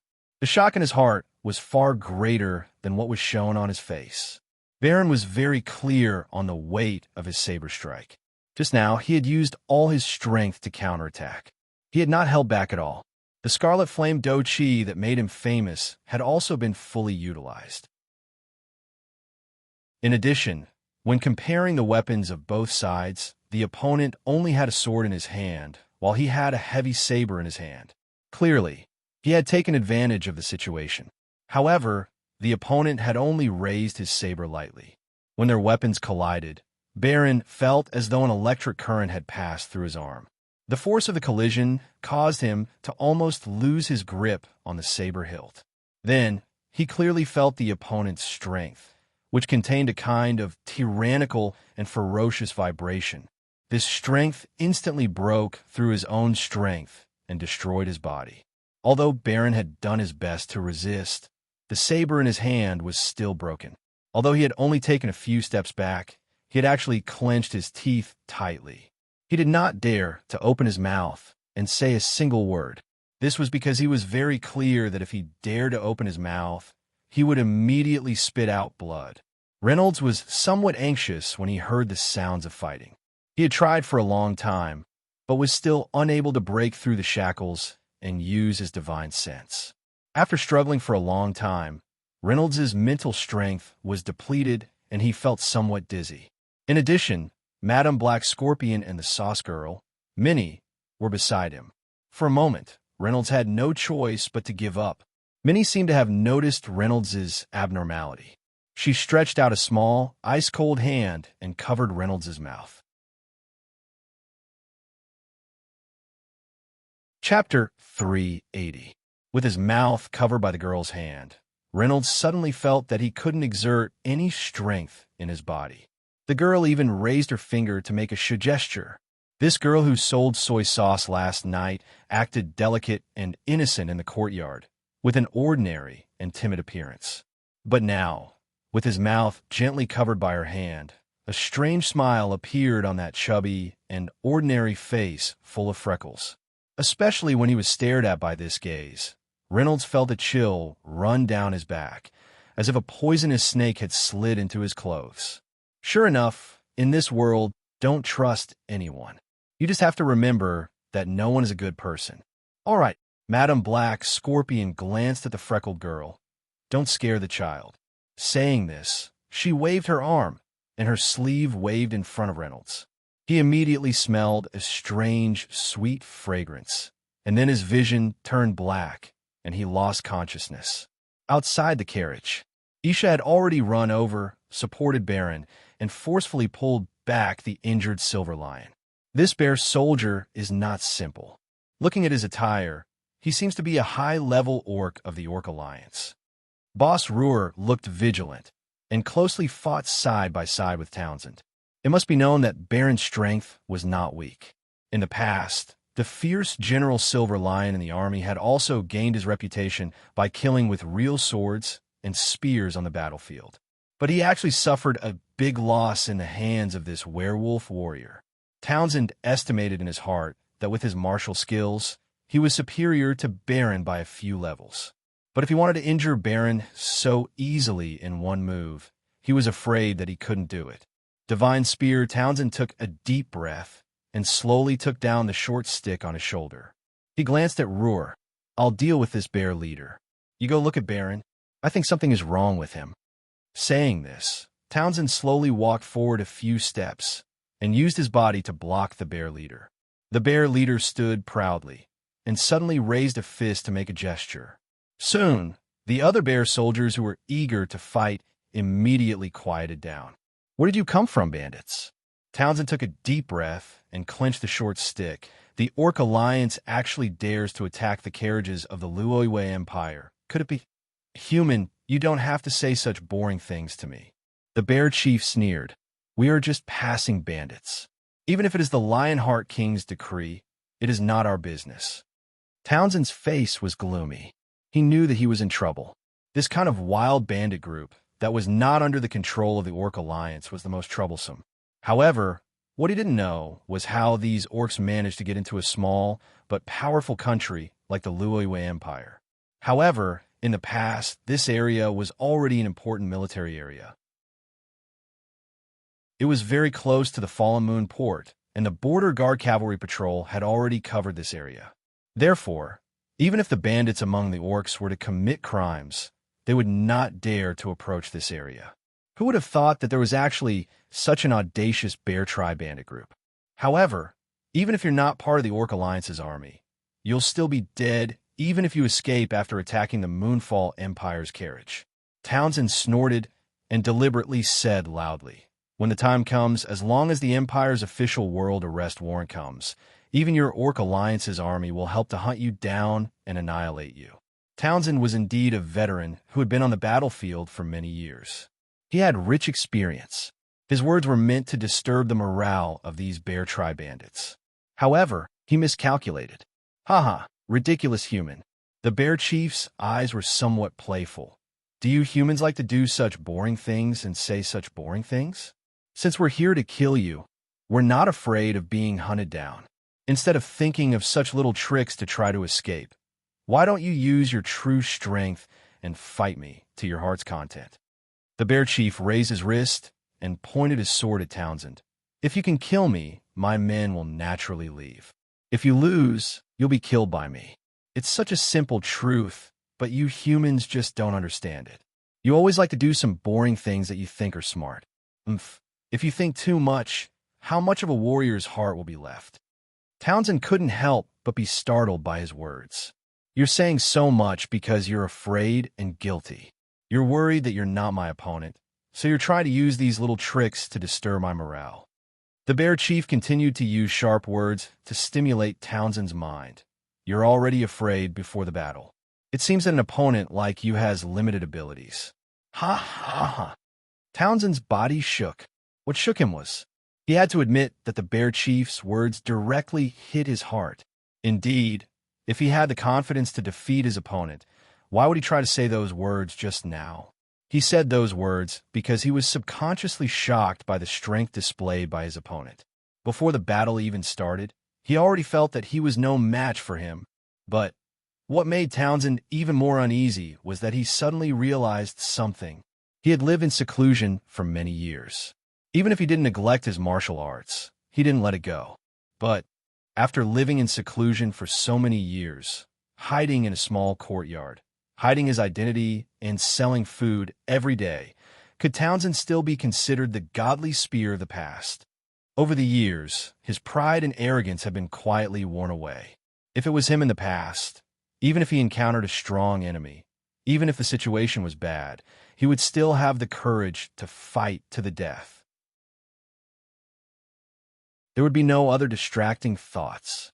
Back then, it was because of his courage and bravery that he was able to earn the title of Godly Spear in Baby Eka. But now, encountering a strong enemy, he didn't have the will to fight, but he thought of using such boring words to disturb the enemy's mind. Had he really unknowingly become a coward? Townsend's heart surged with anger. This anger wasn't directed at his opponent, but at himself. This anger stimulated his self-esteem. Townsend, don't need to use this method to win. He shook his hands, and the short stick in his hand made a buzzing sound. Townsend's body swelled, his eyes became red, his muscles bulged, and the short stick in his hand faintly had a threatening aura. Berserk, the bear chief's eyes lit up, and he was a little surprised. You're actually an awakened talent? Townsend snorted, squinted his eyes, and pushed away the distracting thoughts in his mind. He just stared at the sword in the bear chief's hand and gently waved the short stick at the bear chief. Bear, let's fight. Chapter 381. The Bearman leader licked his lips and revealed a sinister smile. Townsend took a deep breath and rushed towards the Werbear leader with large strides. Facing the incoming stick, the Bearman suddenly took 2 steps back. The short stick was already in front of the Bearman leader. Although the Bearman leader quickly retreated, the tip of the stick was already less than a foot away from his chest. Townsend's momentum was like a rainbow. His berserk aura had already spread to the short stick, and the short stick in his hand was like a torch. The Bearman leader took 2 steps back and finally waved the sword in his hand. The Bearman suddenly let out a long roar, and the roar soared into the sky. He was still retreating, but the sword in his hand fell down. A faint aura appeared around him, and the tip of the sword seemed to turn into a blur in an instant. Asterisk dong dong dong dong dong, ding ding ding ding ding ding. Asterisk a series of dense raindrops could be heard. The tip of the sword in the Bearman leader's hand had already turned into a blur, and in an instant, it had chopped down countless times on the tip of Townsend's stick. Finally, The last sword strike landed, and Townsend's short stick was finally knocked away. The Bearman leader dodged to the side and raised his long sword, but with a fierce posture, he viciously stabbed towards Townsend's ribs. At this moment, Townsend's short stick missed, and the Bearman leader was already close to him. This sword was both ruthless and fast. Townsend's pupils suddenly contracted. He suddenly took a deep breath, and even his chest seemed to have suddenly swelled up. Then he saw the sword coming towards him, and suddenly released his left hand, bending his finger toward the tip of the sword. This move was extremely risky. The tip of the sword was sharp, and if it was slightly off, the Bearman leader would probably be able to cut off Townsend's hand. But Townsend's finger accurately hit the tip of the sword, and the Bearman leader's expression suddenly changed. The tip of the sword was deflected a bit, and Townsend quickly dodged with large strides. The two of them had just separated when they suddenly turned around. The short stick stabbed out again, and the long sword danced. For a moment, the two of them were fiercely fighting. The short stick in Townsend's hand flew up and down, emitting a violent aura that soared to the sky like a dancing red snake. However, the Bearman leader's sword chi flashed with a cold light. No matter how the short red stick struggled, the sword chi was still tightly wrapped around it. The fierce battle between the two of them had started suddenly and ended abruptly as well. While they were fighting fiercely, both of them growled at the same time. Clang! Their silhouettes intertwined, and the long sword cut down on the short stick, causing sparks to fly. The two of them brushed past each other. They quickly took a few steps away. Then, they suddenly turned around and looked at each other coldly. The Bearman leader's sword was pointed at the ground. The tip of the sword was still trembling, and there was a buzzing sound coming from it. Townsend held the short stick with both hands, but upon closer inspection, his hands were trembling slightly. On the short stick's handle, there were more than 10 tiny nicks, which were caused by the 10 consecutive slashes from his opponent. What was even worse was that the tip of the staff was missing. The originally sharp tip of the staff had been sliced off by the Bearman leader's sword. The two of them coldly looked at each other. The Bearman leader took a deep breath and said, "I take back what I said just now. You are an outstanding opponent." Townsend looked down at his short stick that was full of nicks, and his voice was a little hoarse. "Your sword a good sword," the Bearman leader snorted, and his huge mouth muttered. "Then you say that my sword is very powerful? That I took advantage of the strength of my weapon?" "Not all." Heaven's Inquisition shook his head. At this moment, he finally suppressed the trembling of his hands. Just now, when the two of them clashed, he clearly felt the strength of the Bearman leader. Even with his many years of cultivation, his arm muscles were actually torn by the opponent. Although he did not show it, he knew that the muscles of his forearms were already damaged.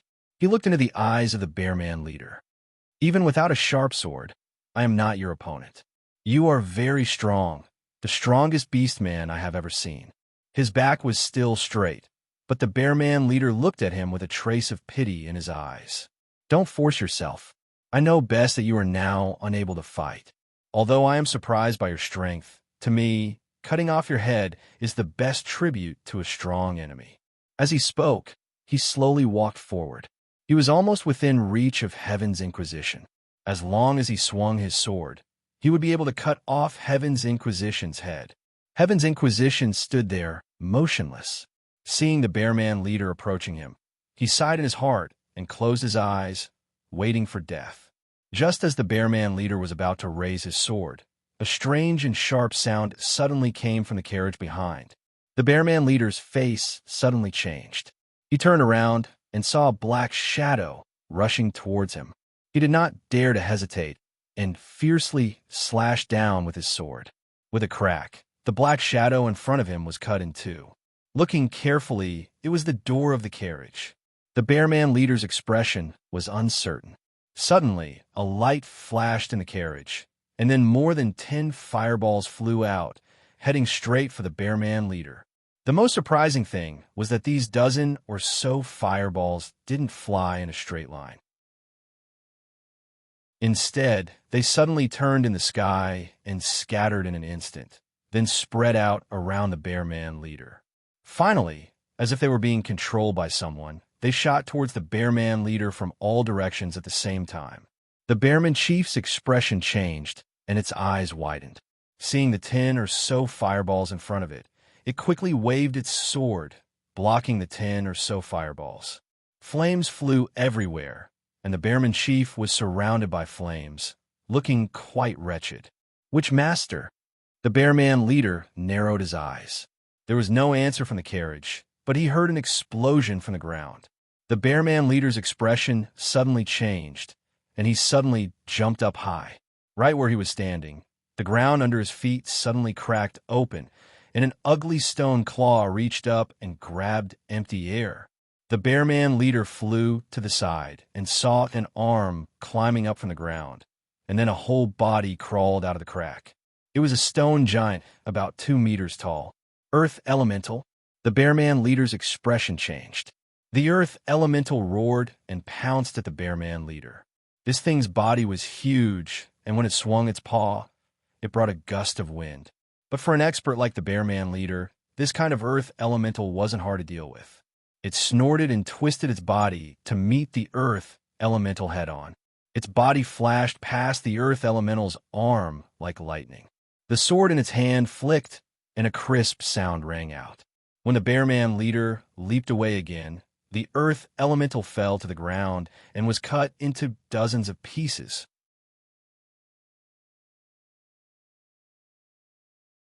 Chapter 382. Although the Bearman leader easily shattered the Earth Elemental, he turned around and vigilantly looked at the carriage, his expression becoming more and more gloomy. He narrowed his eyes and suddenly walked to the side of a Bear Tribe soldier. He pulled out a long sword from the soldier's mount and weighed it in his hand. Then, with a low roar, he raised his arm, and the long sword shot towards the carriage like a bolt of lightning. It had used all of its strength in this throw. When the meteor-like sword arrived in front of the carriage, the air in front of the carriage suddenly distorted. The long sword that had been shot at the carriage was suddenly deflected and flew out into the sky. The Bearman leader snorted and suddenly lifted his leg and fiercely stomped on the ground, creating a large hole. He waved the long sword in his hand and suddenly swept up more than 10 large and small stones on the ground and shot them towards the dragon carriage. When these more than 10 stones reached the front of the carriage, the distortion in the air appeared again. The more than 10 stones seemed to have been thrown into water. One could clearly see the ripples in the air. Then, with a few pew-pew sounds, the stones were deflected and flew in different directions. The Bearman leader saw this and suddenly calmed down. He put away his long sword and coldly stared at the carriage. Magic barrier? An old and hoarse laughter came from the carriage. Then, something that made the Bearman leader's expression turn ugly happened. Several balls of light suddenly flashed in the surrounding air. At first, it was more than 10 sparks. Soon, these sparks turned into fireballs. Following the roars of the fireballs, these fireballs turned into more than 10 fire elementals in the blink of an eye. The more than 10 fire elementals were about 2 to 3 meters in diameter. The raging fire elementals were lined up in front of the carriage like a wall of fire. This immediately caused the Bearman soldiers to become restless.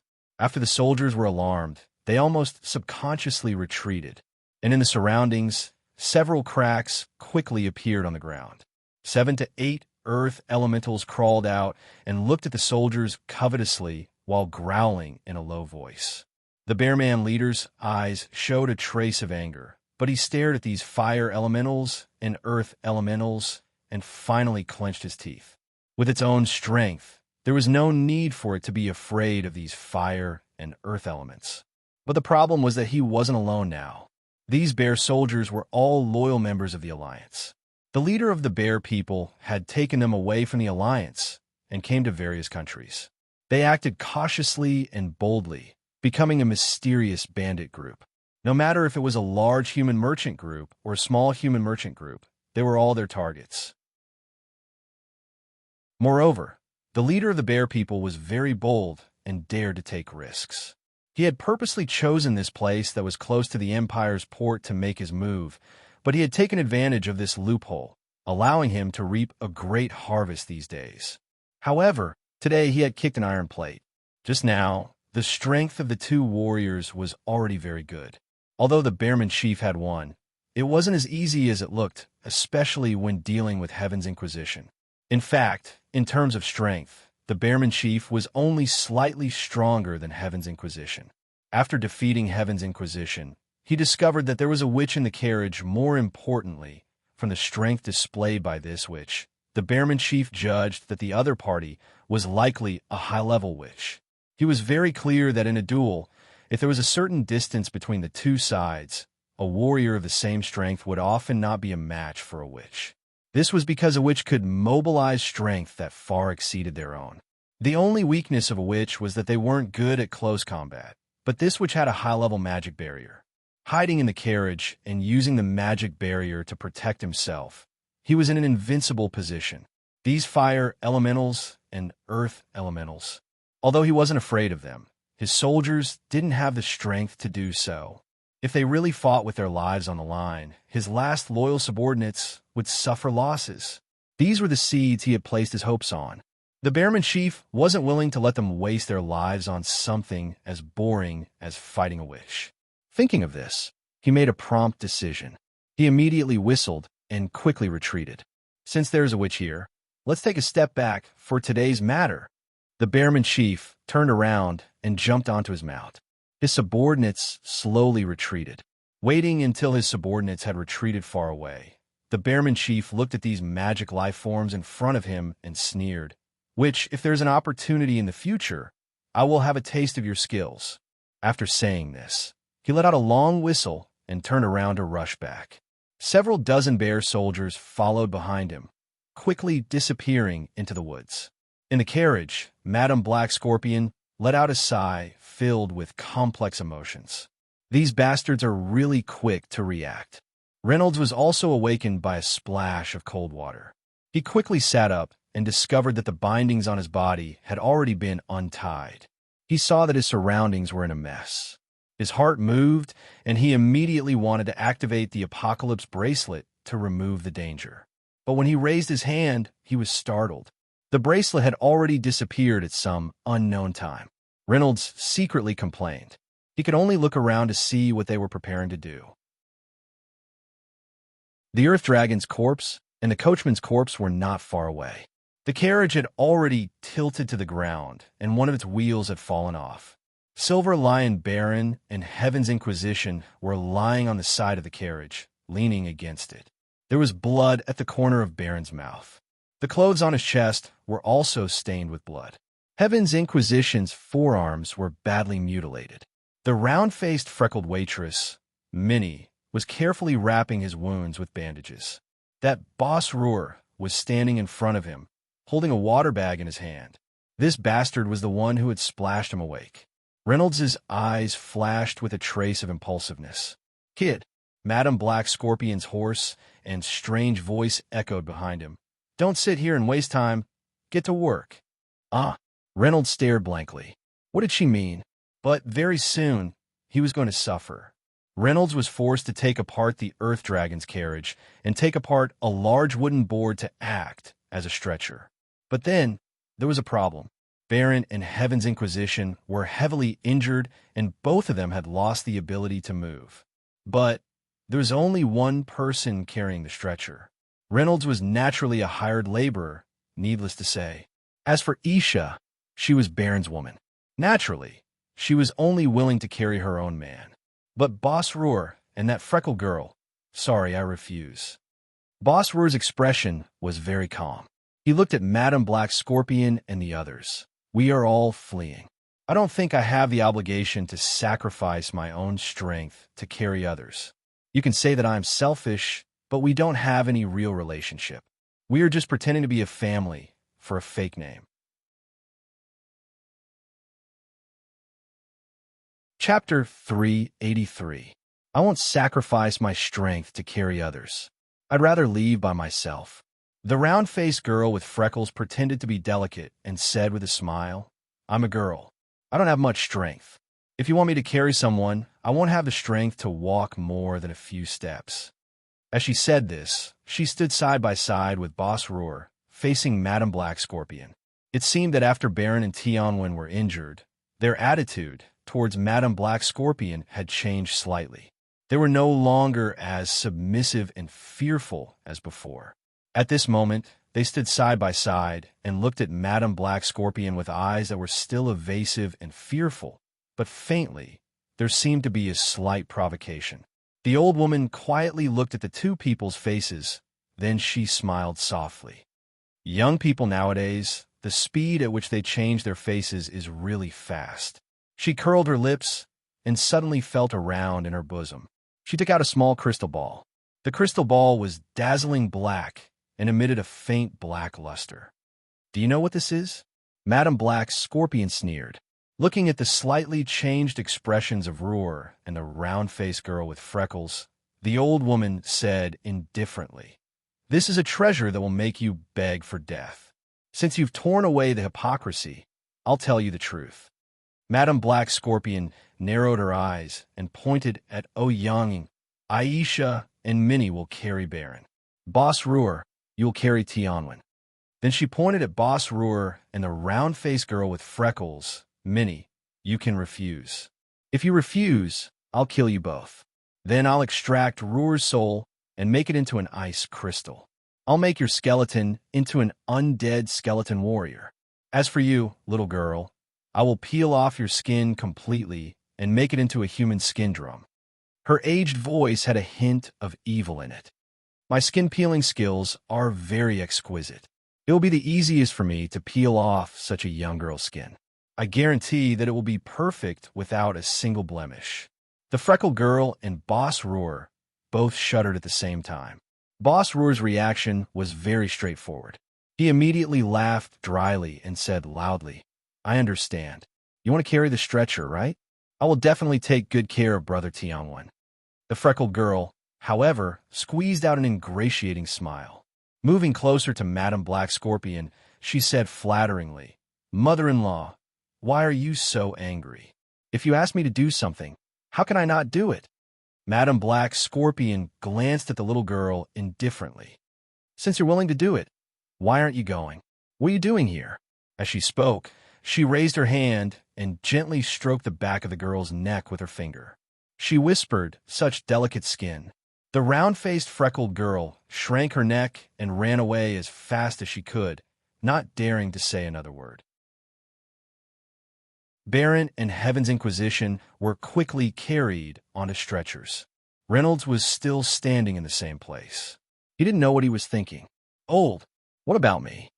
Madame Black Scorpion shot him a glance and snorted, snappily saying, "Stupid brat. Of course you're here to help this old lady. This old lady's teeth are about to fall out.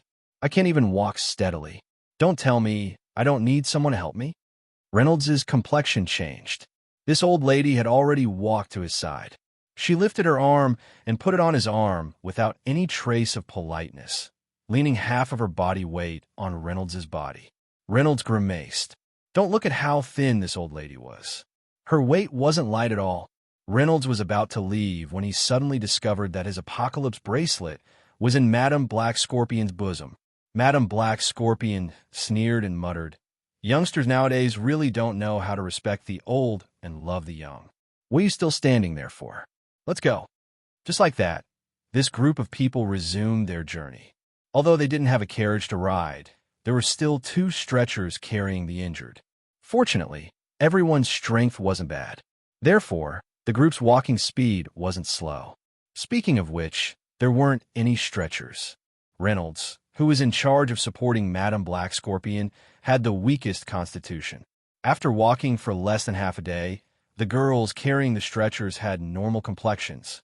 Reynolds, on the other hand, was so tired that he was gasping for breath. What made Reynolds somewhat puzzled was that the longer they walked, the heavier the weight of Madame Black Scorpion, who was beside him, seemed to be increasing. This change was originally very subtle, and Reynolds initially thought that it was just an illusion. However, he seemed to have inadvertently felt Madame Black Scorpion's breathing. Even though her expression was normal, he could clearly hear that her breathing rhythm was somewhat disorderly when he was close to her. Most importantly, this old lady had been holding onto Reynolds's arm all this time. Reynolds could clearly feel her fingers grabbing onto his arm, increasing in strength. Her grip was getting tighter and tighter. He could even clearly feel that her fingers were like hooks that were about to dig into the flesh of his forearm. In the eyes of the bystanders, Reynolds and Madame Black Scorpion were walking side by side. Reynolds was so tired that he was gasping for breath like a dying dog. On the other hand, this old lady had a calm expression. Even her complexion didn't change in the slightest. However, only Reynolds himself was able to notice the subtle changes in this old lady. Finally, when Reynolds couldn't help but cast a puzzled look at this old lady, "Kid, don't look at me and don't talk nonsense." Madame Black Scorpion didn't raise her head, but her lips moved slightly. This low voice clearly fell into Reynolds's ears. "Control your mouth and eyes. As long as you are obedient, this granny will give you benefits." Reynolds was startled and said in a low voice, "You quiet." Madame Black Scorpion's expression didn't change, but a soft voice fell into Reynolds's ears. "You stupid kid, can't you see? This old lady can be considered to have a bit of kindness. However, that boss roar and those two aren't good people. Baron and Heaven's Inquisition are both injured. If they see that my body is unwell, I'm afraid that those two bastards will eat me up. At that time, I'm afraid you won't be able to die even if you want to. It's not like you don't know about Ruhr's disgusting fetish. If you fall into his hands, I don't need to say it." Reynolds' original intention was to seize the opportunity when Madame Black Scorpion wasn't paying attention and seize the apocalypse bracelet from her. However, in this current situation, Reynolds understood that he was in a dangerous situation. He had to take one step at a time. Reynolds' expression changed slightly. Madame Black Scorpion's voice continued, "Don't be nervous, kid. Don't look around. As long as those two fellows don't get suspicious, this old lady can still suppress them. Therefore, it's best if you act a bit more natural. That's right. Retract your thieving gaze and don't show a surprised expression." Chapter 384. Reynolds used all his strength to control the change in his expression. He lowered his head as he carried the old woman. The more he walked, the more he felt that the old woman was putting all her weight on his body. His body was originally not much different from an ordinary person. Now that he was carrying a person while walking, it naturally became more and more strenuous. Fortunately, after walking for a few steps, Madame Black Scorpion could see that Reynolds was unable to bear the burden. She sighed softly and took out a black bean from her pocket. Without any explanation, she threw it into Reynolds' mouth. She deliberately smiled and said loudly, "Come, Granny will reward you with something to eat." Reynolds was stunned. He subconsciously opened his mouth to spit it out. However, he heard Madame Black Scorpion's soft voice, "Eat it. This is a medicine to restore your strength." With a gulp, he swallowed the bean without even chewing it. Indeed, Madame Black Scorpion wasn't lying. Reynolds could only feel the bean transforming into a ball of warmth when it entered his stomach. In a short moment, it spread throughout his entire body. His originally dried-up strength and vigor was actually slowly being restored bit by bit. His sore arms and legs recovered their strength little by little. Even his somewhat groggy mind became clear-headed in an instant. After walking for about 2 hours, the sky gradually darkened. Madame Black Scorpion finally spoke. "All right, the little ones have worked hard. It seems that we can only sleep in the wilderness tonight. Find a clean place to rest." Actually, the others were already exhausted. Isha was carrying her husband, Baron, so she naturally did not complain. However, Boss Ruhr and the round-faced freckled girl were already exhausted. Even though their strength was not bad, carrying a stretcher and walking still consumed a lot of energy. The few of them found a sparse grove by the roadside and sat down. Baron and Heaven's Inquisition were placed side by side. Isha knelt at the side and took out a water bag to feed them. Reynolds was called to Madame Black Scorpion's side. "That, Granny." Boss Ruhr walked in front of Madame Black Scorpion and laughed softly. "The two of us will go around to see if there is a water source." The freckled girl also stood to the side, laughing in a low voice. We're almost out of water. Tonight, we'll have to boil some hot soup to relieve her tiredness. Madam Black Scorpion snorted and raised her eyes to look at these two people, her gaze ice cold. Although she didn't say anything, the scrutiny in her eyes couldn't be concealed. Boss Roar suddenly trembled with a few beads of sweat on his forehead. He hurriedly whispered with a smile, "Granny, don't think too much. We don't mean anything else. It's just, this old woman isn't that narrow-minded." Madam Black Scorpion laughed proudly and casually waved her hand. "It's good to get some water.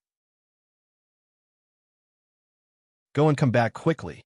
The two of them looked as if they had been pardoned. Their faces lit up with joy. Then, they turned around and ran into the forest. In the blink of an eye, they had disappeared. Reynolds couldn't help but whisper, "Madam Black Scorpion, why did I let them escape?" Madam Black Scorpion sneered. "Are you trying to say that they will most likely take the opportunity to leave us behind and escape?" Reynolds smiled embarrassedly, scratched the back of his head, and said with a wry smile, "So you thought of it all? This old woman isn't deaf, mute, stupid, or stupid. How could I not understand such a simple principle?" As Madam Black Scorpion spoke, she suddenly let out a soft sigh. She had been listening attentively towards the direction of the forest all this while. At this moment, her expression suddenly relaxed. Her straight body also relaxed as she leaned softly against the big tree. The exhaustion on her face was overflowing with words. She glanced at Reynolds and said, "All right, they have really gone far away." Madam Black Scorpion fished out a black bean from her bosom and stuffed it into her mouth. She closed her eyes and rested for a while. When she opened her eyes again, she looked slightly more spirited. She glanced at Reynolds and said, "You want to ask why I let them go? Humph. Kid, to be honest, I just wanted to play dumb and let them take the initiative to run away. That way, I could save myself some trouble." Reynolds's expression changed as he looked at the old woman in front of him. He seemed to have realized something and said in a low voice, "Could it be that you—" "Naturally, something happened to me." Madam Black Scorpion snorted unhappily. "If there was nothing wrong with this old woman, why would I care about those two little wolf cubs? No matter what they were thinking, I would be able to suppress those two fellows with a flip of my hand. It's just a pity that this old woman has been having some problems recently. Although I have concealed it well along the way and have shown them a little bit of my ability before, it's still not enough. After a long time, I'm afraid there will inevitably be flaws." After a pause, Madam Black Scorpion said hatefully, "Roar and that little girl, those two fellows are greedy, cunning, and vicious. A child like you would never be able to imagine. Previously, when Baron and Heaven's Inquisition were in good condition, those two fellows didn't dare to act rashly. But now that both Baron and Heaven's Inquisition are injured, those two fellows can't help but be restless. If we let them know that this old woman also has some problems, with their cunning and greed, I'm afraid they will have thoughts of retaliation. You should know that we all have a lot of bounties on our heads. Any one of us will get a huge amount of wealth. As for me, the Magician's Guild has been looking for me. If Roar and the others know that I'm strong on the outside but weak on the inside, I'm afraid they will have a vicious heart. So you pretended not to know and deliberately let them look for water. Those two fellows are poisonous snakes. If they took the opportunity to run away, we would be safe, right? Right?" Reynolds sighed. "That's right," Madam Black Scorpion said with a smile. "Child, you still have some brains. You're not completely stupid. When Baron and Heaven's Inquisition were injured, those two wanted to leave the team and run away. But at that time, I was afraid that if I agreed readily, they would be suspicious. So I deliberately threatened not to let them leave. Now, I deliberately exposed a flaw to give them a chance to escape. Thinking about it, they won't think of anything else." Reynolds's complexion suddenly changed. They will certainly run away. But what if they didn't take the opportunity to run away but came back? Madam Black Scorpion listened. Her complexion also changed slightly. A trace of killing intent flashed in her eyes. She said coldly, "If they didn't take the opportunity to run away but came back, I'm afraid those two fellows really have bad intentions. They want to eat us up. But with you, old woman here, do they have the guts?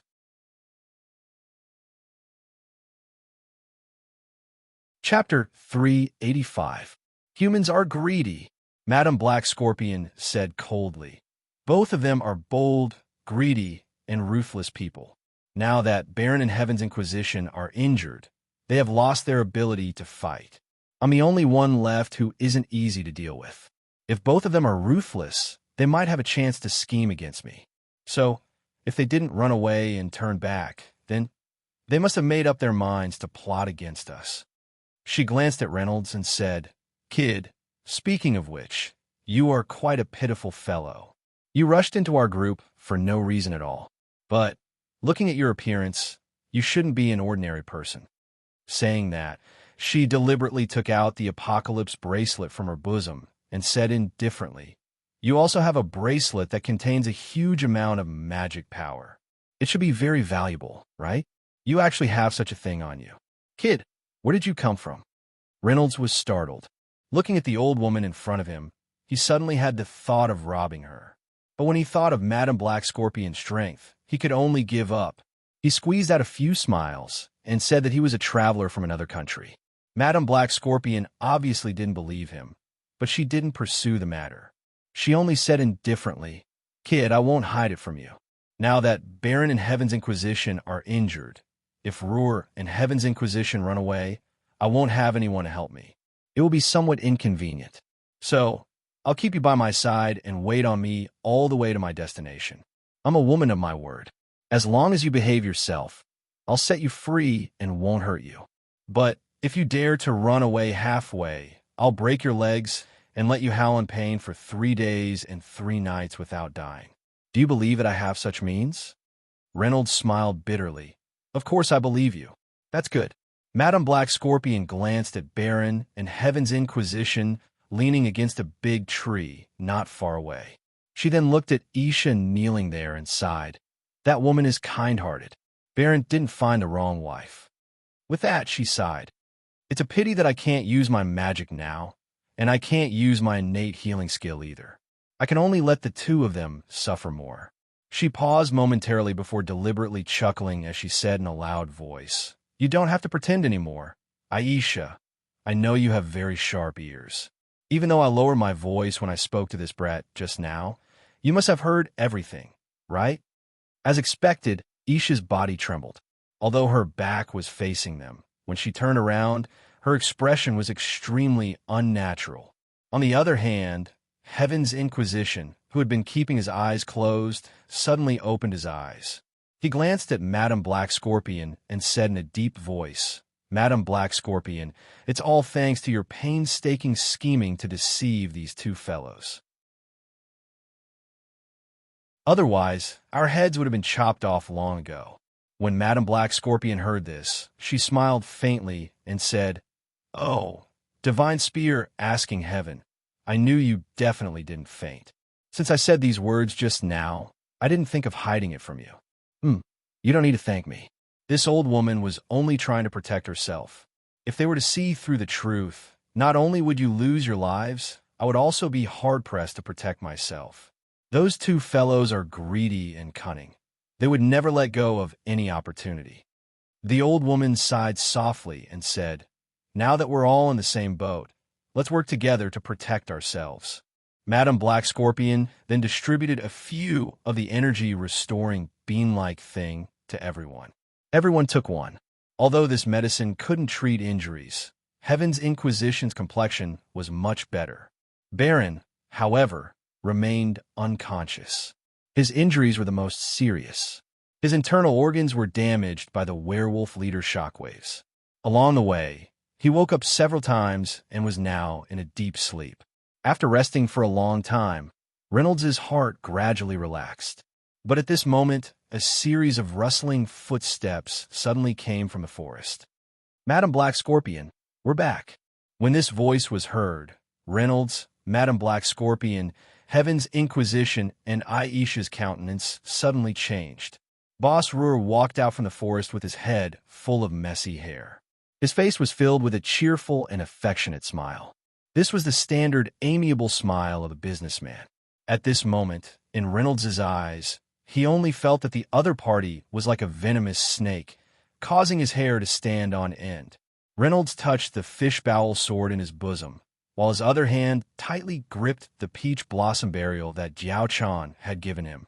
Once there was danger, Reynolds made up his mind to throw a big bag of peach blossom burial into the air and kill everyone here.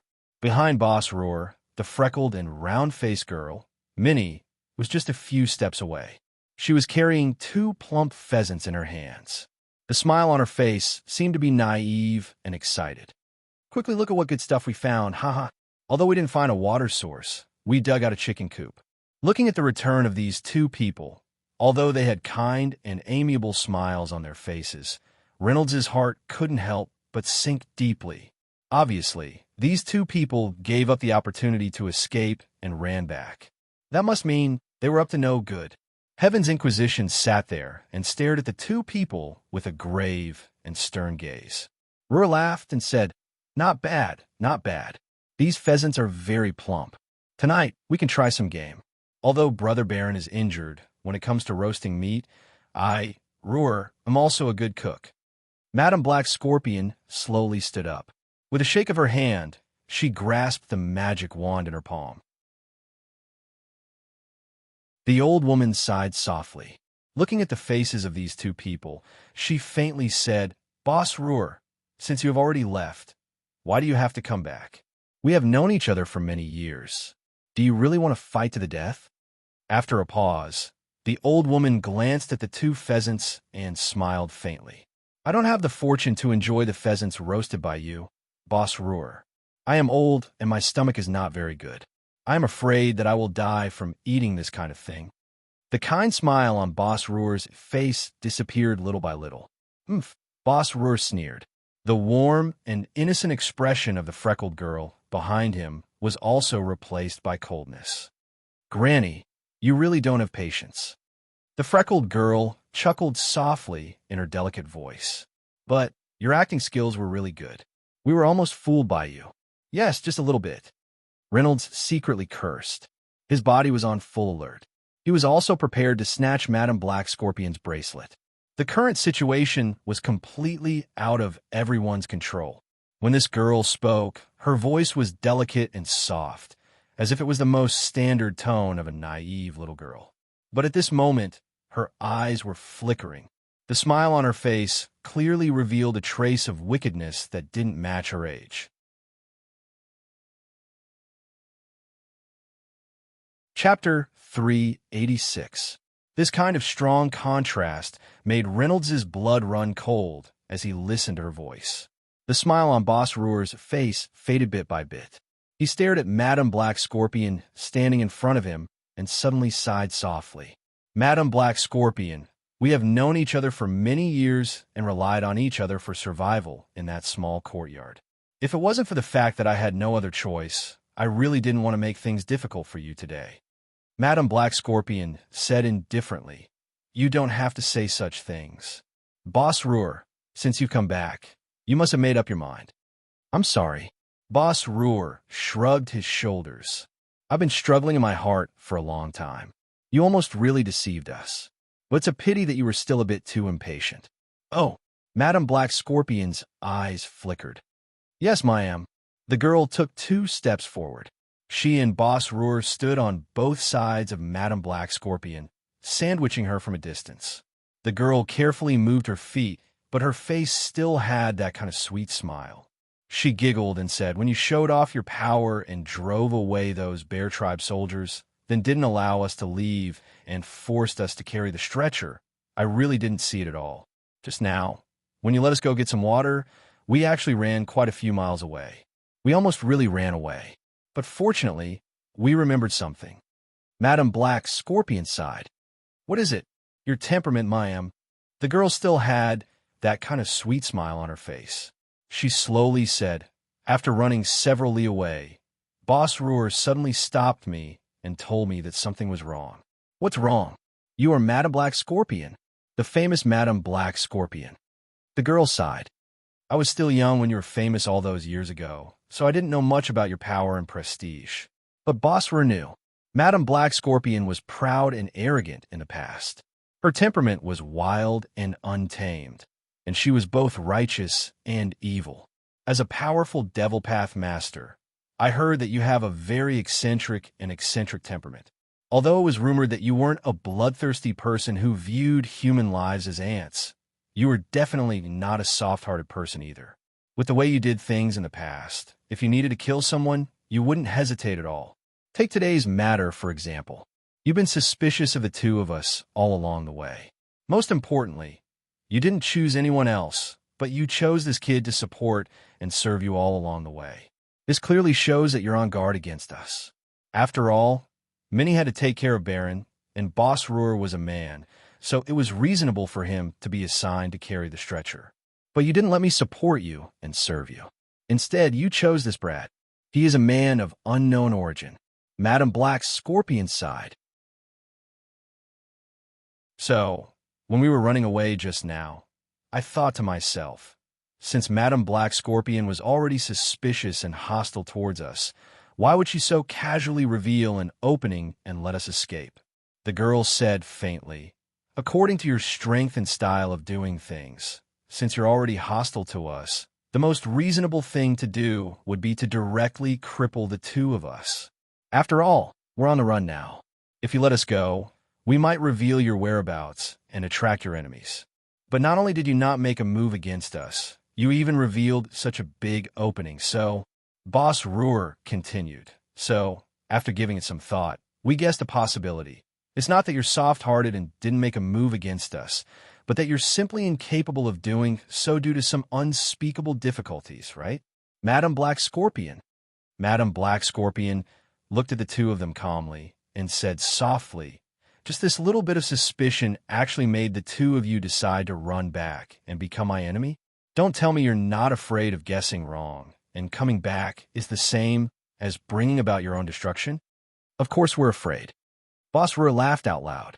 Then he looked at Madame Black Scorpion with a serious expression and a very sincere tone. But there's nothing we can do about it. The two of us are too greedy. That's right, we're greedy. The girl said slowly. We're just too greedy, even though we don't dare to confirm whether our guess is right or not.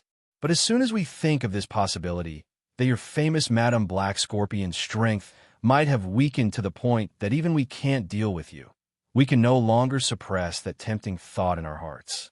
Granny, others may not have heard of it, but we happen to know a piece of news. In the past, you were wanted by the King's realm and listed as the #1 public enemy of the Sanctuary Guild. There's a secret behind it. That's right. Boss Ruhr narrowed his eyes. I know that you once obtained a divine artifact from the Sanctuary Guild's guild master. That divine artifact is a priceless treasure. Even though we don't know what it is, but because of this matter, even the guild master died in your hands. Even though ordinary people like us aren't very smart, at least we can think of a simple reason. A treasure that even the guild master died for must have an astonishing value. The Sanctuary Guild has been chasing after you for so many years. This treasure should still be with you. So, even though it's very likely that you'll lose your life because of guessing wrong, but people like us always have to take some risks when doing things. Hearing this, Madame Black Scorpion finally took a deep breath and laughed softly. Her laughter was very soft at first, but then it became louder and louder. In the end, even her body started to tremble. Divine artifact! Divine artifact! Ha ha ha! Madame Black Scorpion's laughter was full of resentment and mockery. I didn't expect you to have heard of this matter. Humph, you know quite a lot. It turns out that you've actually set your sights on me. People die for wealth, and birds die for food. Boss Ruhr shook his head and sighed. It wasn't until last night that I found out that there were actually a few experts living in my small courtyard. Even I was shocked by this result.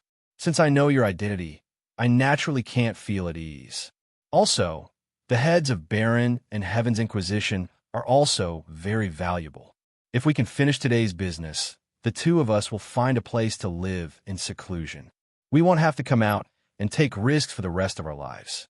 So, we have no choice but to gamble this time.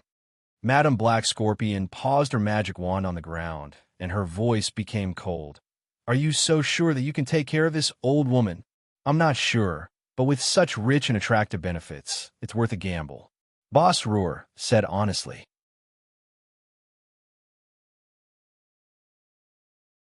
Chapter 387. As he spoke, Roar had already stretched out his hands. In each of his hands, there was a dagger. It was unknown where he had hidden these weapons before. They seemed to have appeared out of thin air in his hands. I'll stand on Madame Black Scorpion's side for the time being. Reynolds thought so in his heart. At the same time, he was ready to go all out. He stared at Minnie and Boss Roar vigilantly. Suddenly, Minnie charged towards Reynolds without any warning. Reynolds was shocked. He had no time to defend himself.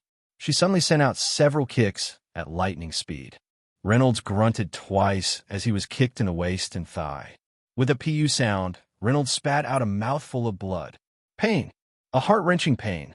Was this the difference between an ordinary person and a warrior? He didn't even have the strength to struggle. Reynolds looked coldly at the bitch. Resisting the heart-wrenching pain, he asked, "Didn't they check you yesterday? You don't know martial arts?" "They only looked at my hands." The girl smiled softly.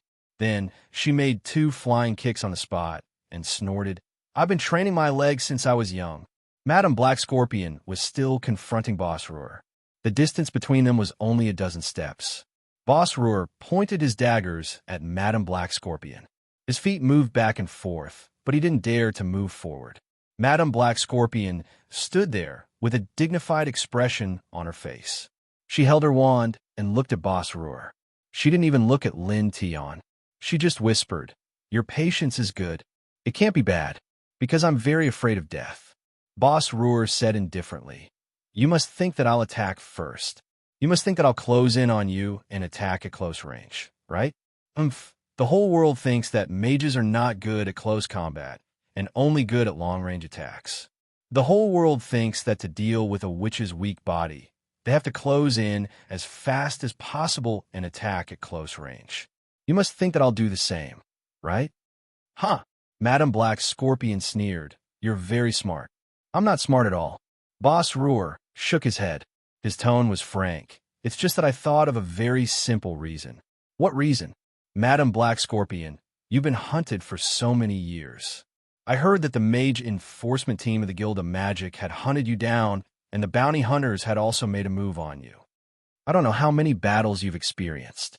I won't talk about magicians, but you must have dealt with a lot of warriors. So many warriors have fought with you, but you survived until today. The warriors who fought with you either died or were injured, but in the end, you were the victor. Are those warriors fools? Don't they know how to deal with you in close combat? That's definitely not the case. That's why I thought you must be different from normal mages. If I had rashly used the traditional tactics against magi to approach you, I'm afraid I would have died without a doubt." Madame Black Scorpion smiled. "Who says you're not smart? You're already one of the smartest people I've ever met in my life to be able to come up with such logic. Thank you for your compliment, madam. It's my honor to be praised by you." Boss Roar still moved back and forth patiently. The freckled girl smiled from Madame Black Scorpion's side. "Granny's patience is very good, but if I want to provoke Granny into making the first move, it seems I'll have to do something else."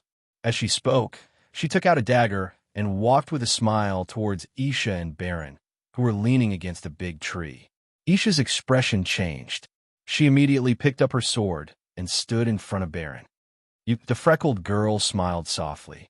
Suddenly, her body flashed, and she rushed to Isha's side in a few steps. Isha was shocked. She stabbed with her sword, but stabbed empty air. Aisha was an ordinary person, so she was no match for the girl.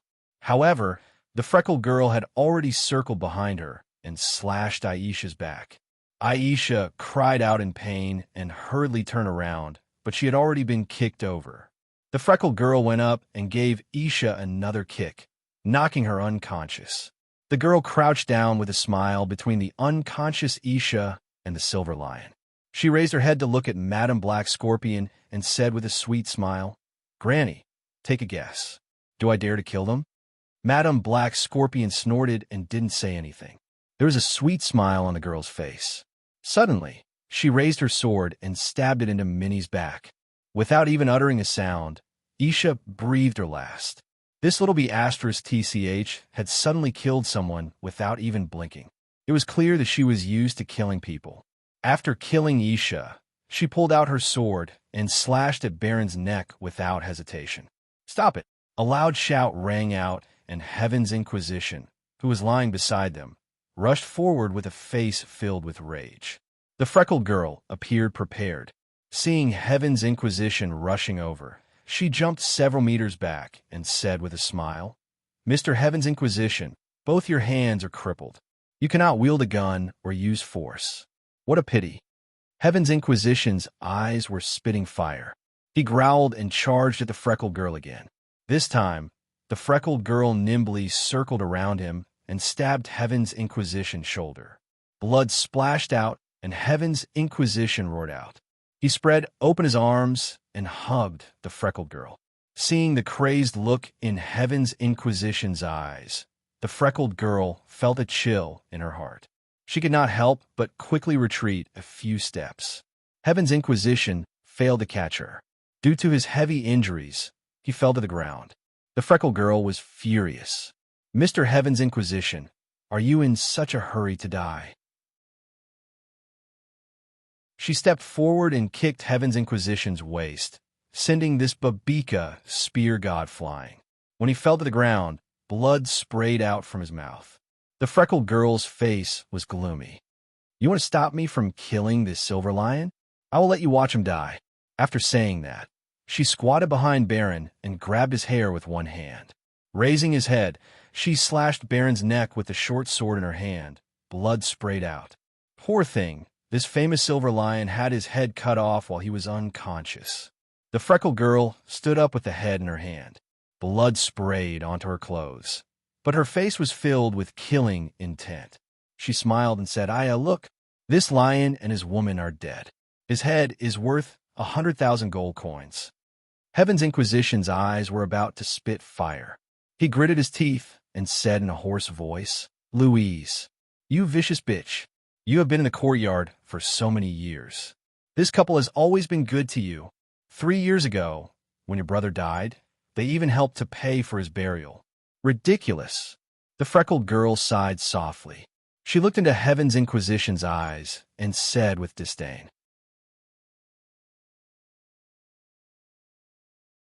Chapter 388.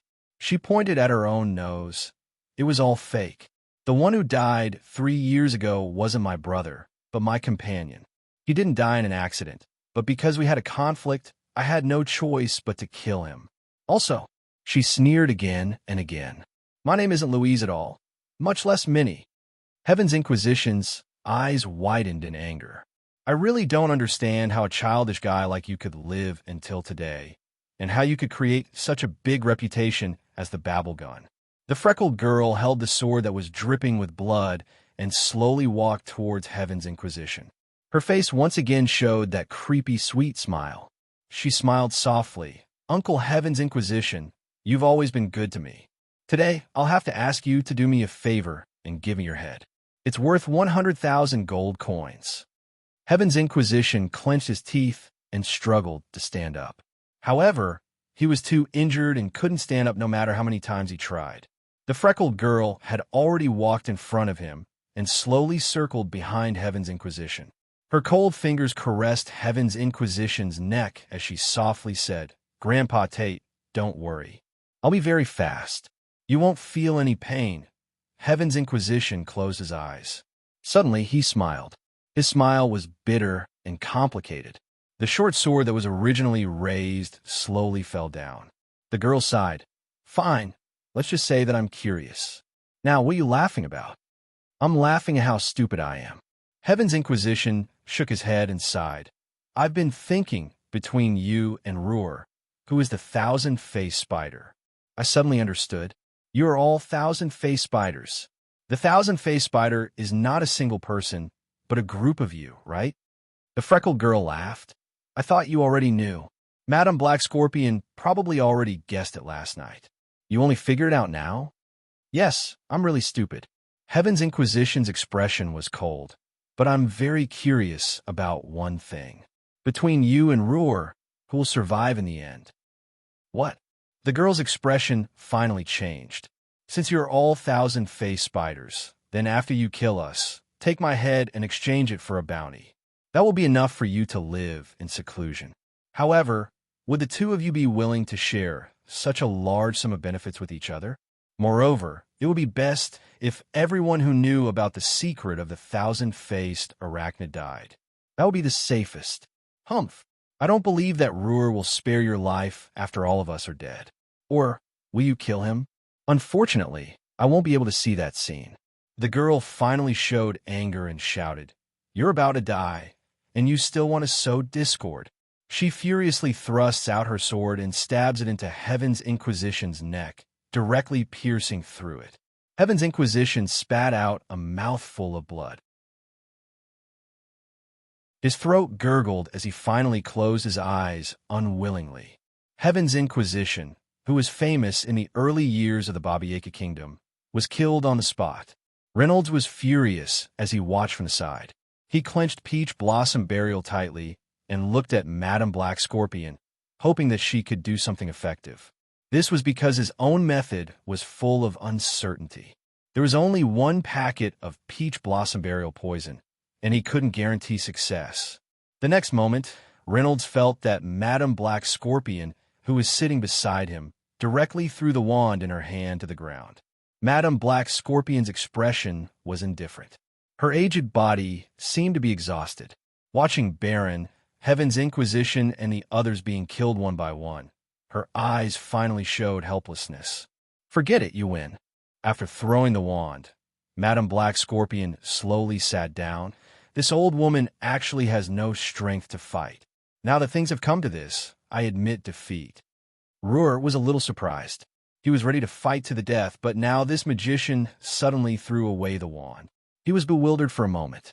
He just stared at Madame Black Scorpion, as if he didn't know whether he should go forward or not. "What's wrong? You don't dare to? Little bastard." Madame Black Scorpion sneered. She shook her head and slowly said, "If it weren't for the recurrence of my hidden illness, I wouldn't have allowed people like you to be so presumptuous. I didn't expect to fall in your hands. This is fate." "Umph." Boss Ruhr bit his lips and carefully took 2 steps forward. He first kicked the wand on the ground away, then stared at Madame Black Scorpion. "You really admit defeat? It's a pity that my last bit of magic was used to deal with those bear bandits." Madame Black Scorpion let out a long sigh. "Since I'm going to die here, why make a dying struggle? I've seen everything in my life. Even if I die here, I won't feel wronged." "You." Boss Ruhr frowned and said, "Where's your defensive magic boundary?" "What a joke. That boundary is just a scroll. I used it to block that bear rider today." Madame Black Scorpion looked at Ruhr with a sneer on her face. "You're really a cowardly rat. I've already given up, but you don't even have the guts to come forward. It's a pity that I fell in the hands of trash like you. Little bastard, huh?" Ruhr didn't get angry when he heard Madame Black Scorpion curse him like this. He just narrowed his eyes and slowly took 2 steps forward until he was in front of Madame Black Scorpion. A hint of ruthlessness flashed through his face. He suddenly raised his hands and stabbed Madame Black Scorpion's shoulders with both hands. Madame Black Scorpion groaned in pain. Her shoulders were pierced. She raised her head and stared fiercely at Ruhr. Instead, she laughed and scolded, "Ha! Coward, are you afraid that I'll counterattack before I die?" Black Scorpion is famous all over the world. I really don't dare to be careless. Ruhr saw that he had pierced the old woman's shoulders. He knew that these 2 stabs had completely crippled the old woman's shoulders. She couldn't move her arms, so her threat was greatly reduced. At this moment, he felt a bit relieved. The freckled girl had already picked up Madame Black Scorpion's wand. She held it in her hand and looked at it. She couldn't help but laugh. "Good stuff. This one should be made of walnut wood. It's inlaid with top-quality crystal stones. This pattern seems to be drawn with mithril." After looking at it for a while, the freckled girl's expression changed greatly. She couldn't help but exclaim, "Good stuff. It's really worthy of being used by Madame Black Scorpion." The value of this wand alone is higher than the bounty on the heads of those two guys. Hearing this, Boss Roar's expression changed. He walked over and grabbed the wand from the girl's hand. He stroked it up and down and looked at it again and again. He exclaimed in admiration, "It's really good stuff. The value of the walnut wood and crystal stones is nothing. This mithril is worth 100 times more than gold."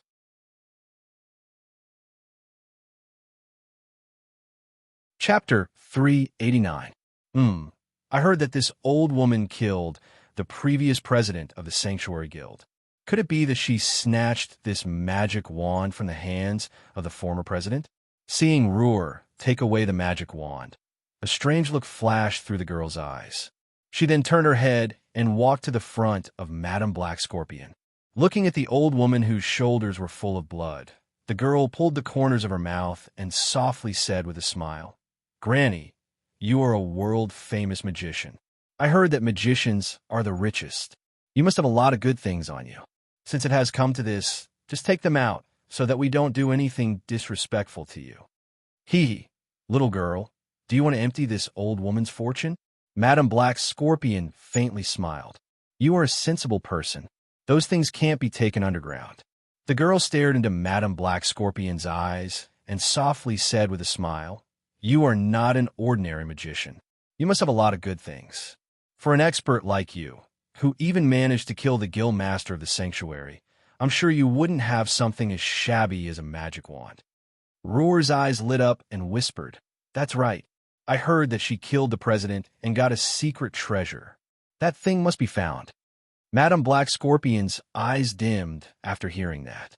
She seemed to have recalled something from the past. She glanced at Roar and then at the girl and suddenly said faintly, "You all said that I killed the president of the Sanctuary Guild. Hee, but that big secret treasure is not in my hands. Hee, you little guys, rumors and slanders really spread fast. Who would know the truth?" After a pause, Madame Black Scorpion sighed and said, "I don't even know what that big secret treasure looks like. Ridiculous." Roar looked at the magic wand in his hand and frowned. "We also know this. Although this has become an unsolved case, the Sanctuary Guild has always been tight-lipped about this matter. Humph, but we don't believe it. You killed the president with your own hands. How can you not know where that secret treasure is? Madame Black Scorpion, since it has come to this, you don't have to deceive us anymore. Tell us the truth. I promise that as long as you tell us honestly, I will give you a quick death. How about it?" "Hee." Madame Black Scorpion sighed softly. "You're really naive. I used to travel all over the King's Realm. I'm afraid that you little bastards are still in the womb of some unlucky woman who gave birth to you. How ironic.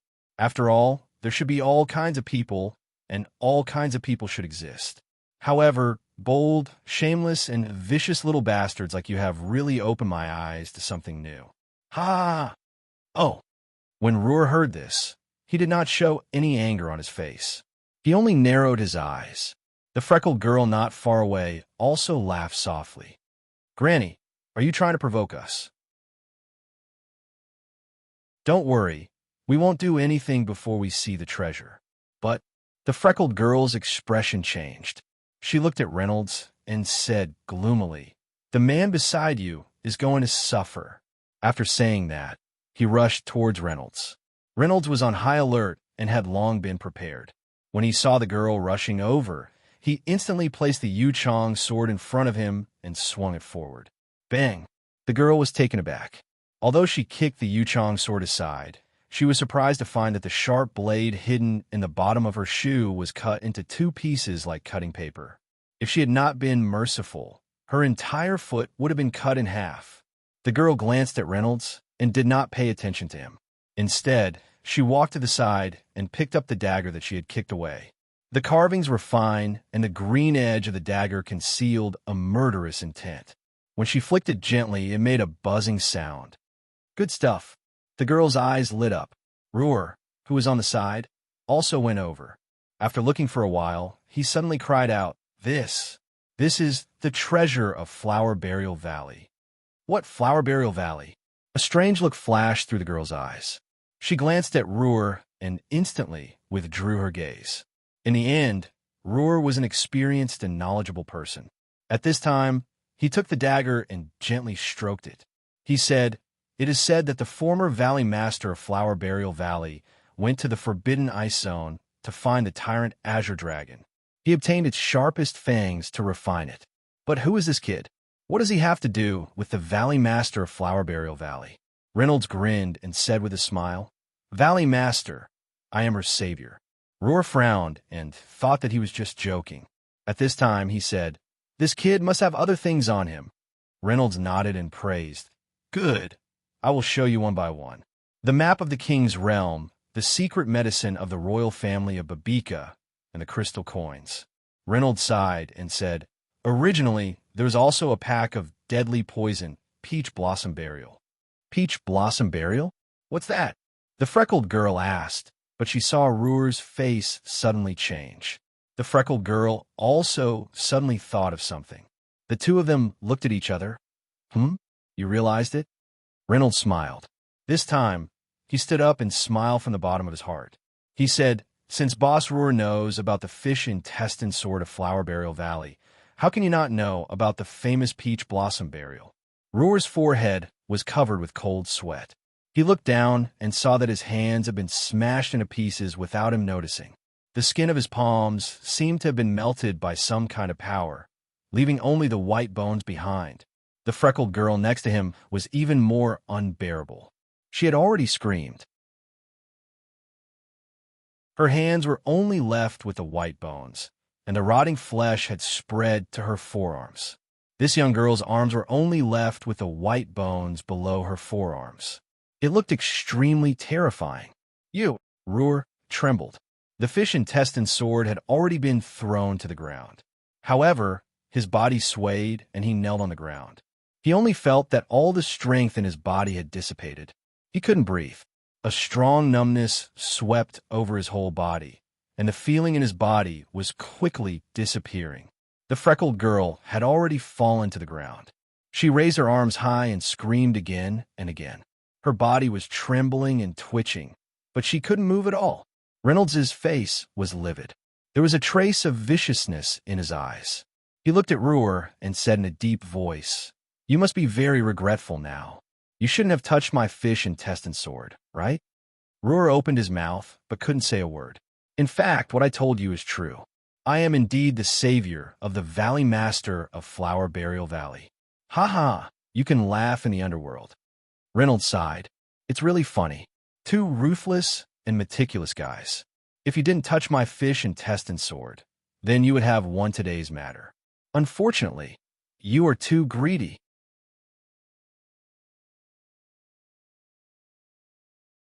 Chapter 390. Tom's body twitched like a dead fish and finally stopped moving. However, his eyes protruded out as he glared fiercely at Reynolds. Although the freckled girl couldn't speak, she stared at Reynolds with her eyes wide open. Her eyes revealed viciousness, fear, and finally, a strong pleading.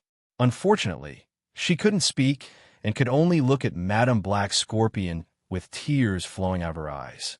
"Don't look at me like that. Even if I'm willing to give you a way out, it's useless.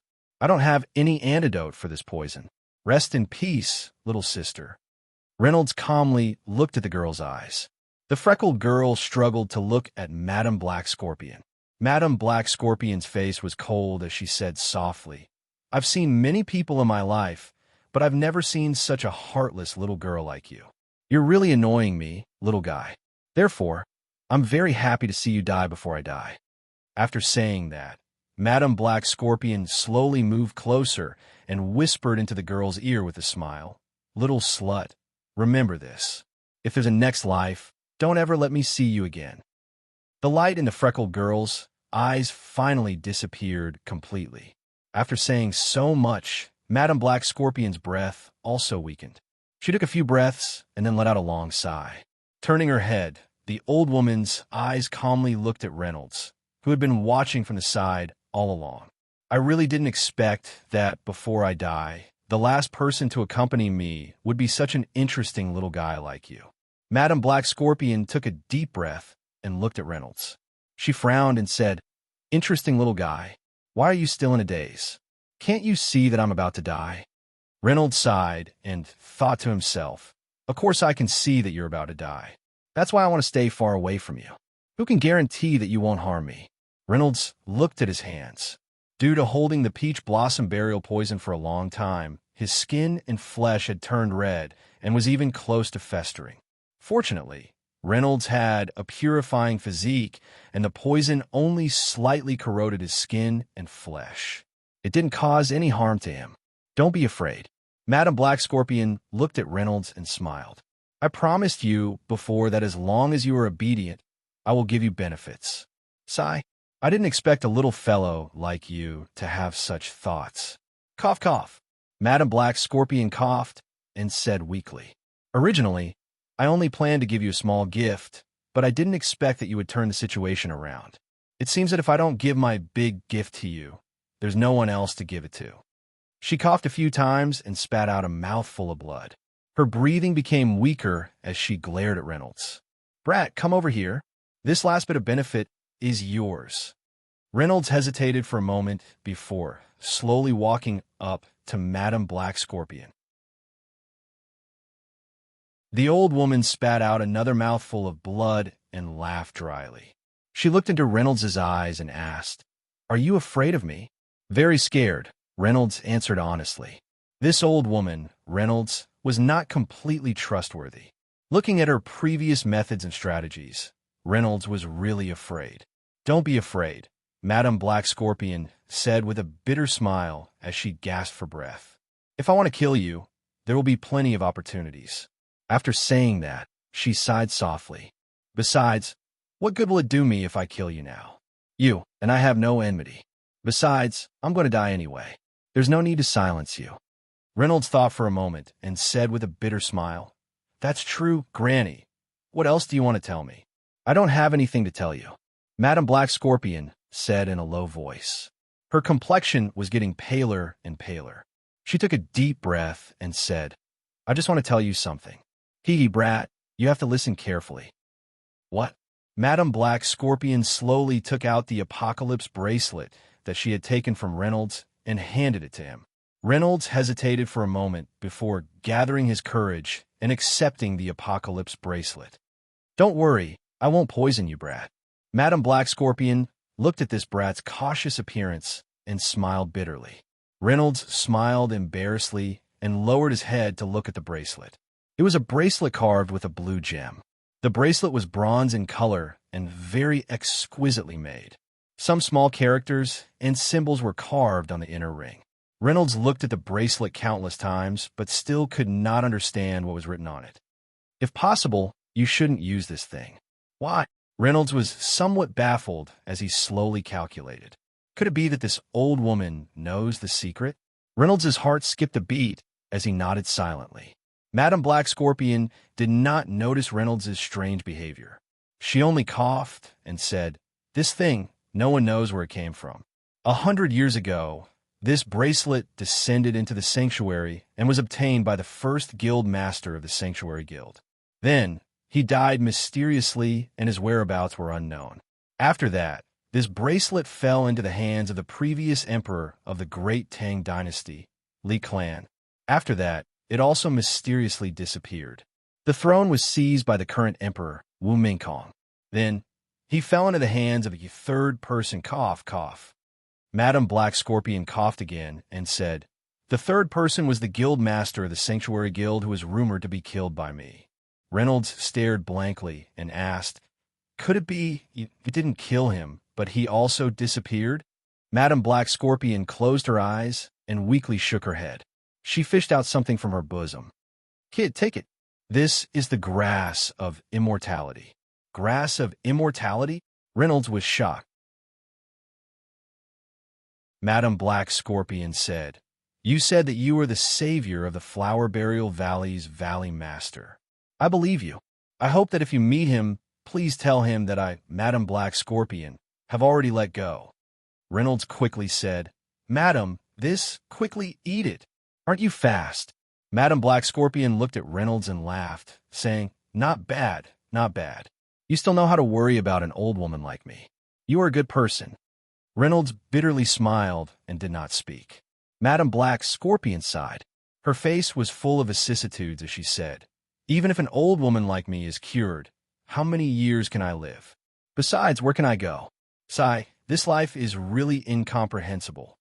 Madame Black Scorpion's complexion turned paler and paler. Her voice became softer and softer as she spoke. "Granny? Granny." Reynolds quickly went forward to support Madame Black Scorpion, only to discover that she was no longer breathing.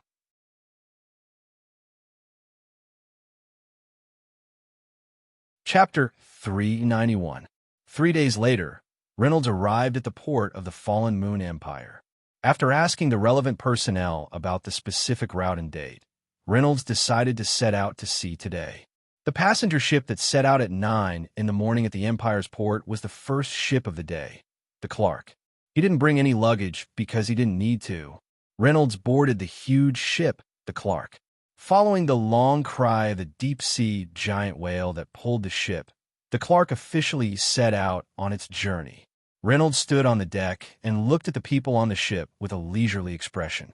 Reynolds was a bit seasick, not to mention the King's realm. Even on Earth, Reynolds had never sat on a ship.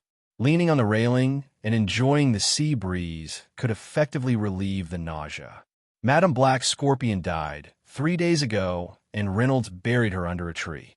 Holding the Apocalypse bracelet that he had lost and recovered, Reynolds had a complicated feeling in his heart. This could be considered his second personal adventure. His state of mind should have improved once again.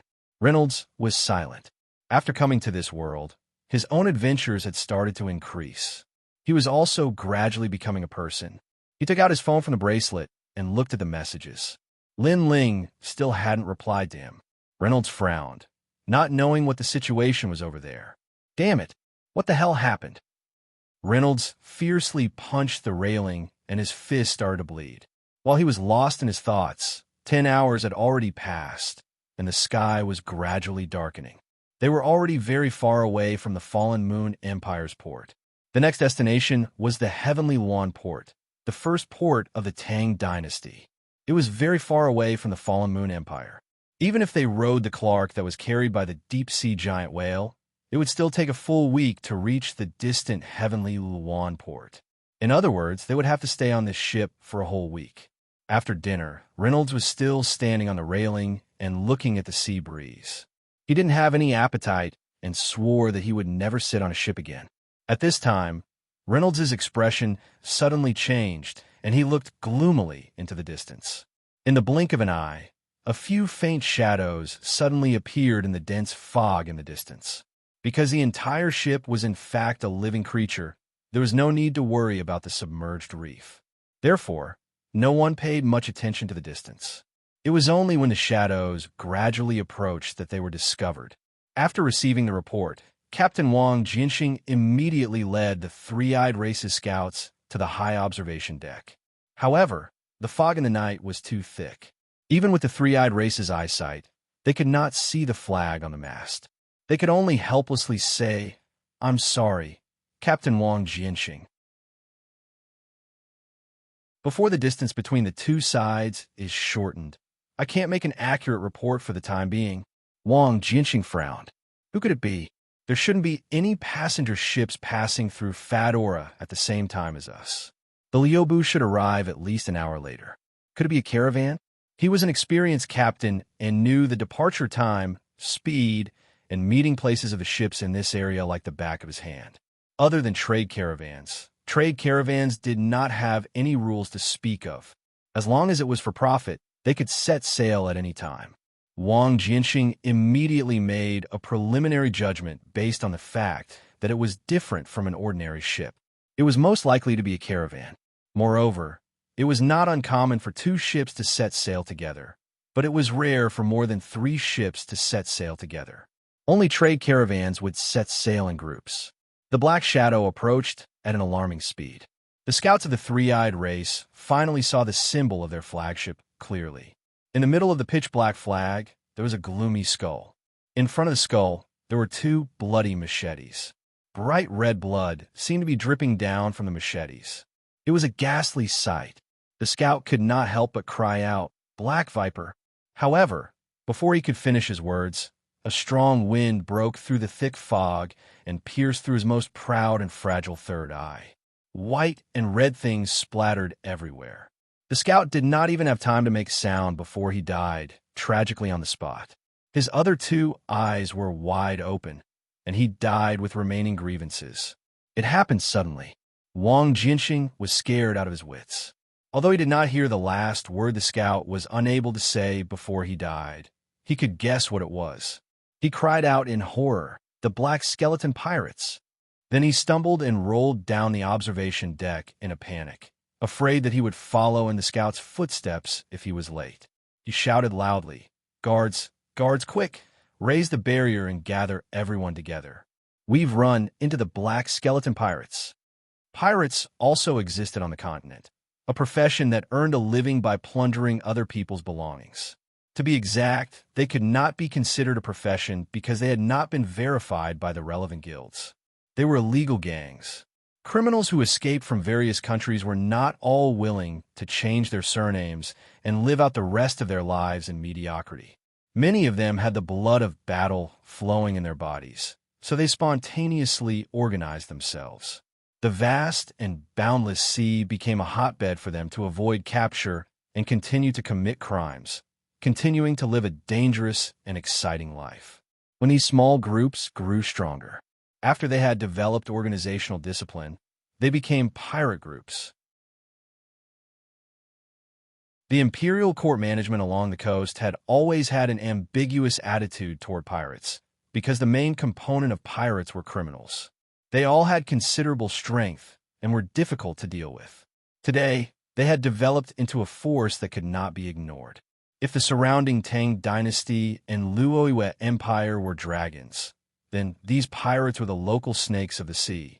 Anyone who provoked them would be bitten back. Moreover, the sea was vast and boundless, and it would take a lot of manpower and resources to hunt down pirates. Now that the situation of the war was extremely delicate, no one was willing to attract new enemies for no reason. Moreover, there were more neutral small countries around the sea that did not belong to the Tang dynasty. Moreover, if they could use pirates who were good at naval warfare, it might have a miraculous effect. Therefore, the various countries turned a blind eye and adopted a policy similar to enlistment. It was even rumored that the Luoyue Empire and the Tang dynasty had privately reached an agreement with many powerful pirate groups near the Tianwan Sea within their borders, acquiescing to their right to plunder. As long as they did not go too far, they would not interfere. It was not that Wang Jinxing had never met pirates in his previous career, but ordinary pirates had some morals. As long as the rob side surrendered, they would only take money and not kill. However, the Black Skeleton Pirates were definitely different from ordinary pirate groups. They were known for their violent nature, and every single one of them was inhumane. Wherever the Black Skeleton flag passed by, they would slaughter everyone. Even women, children, the elderly, and the weak were not spared. It was one of the most notorious pirate groups on the sea that made people tremble in fear.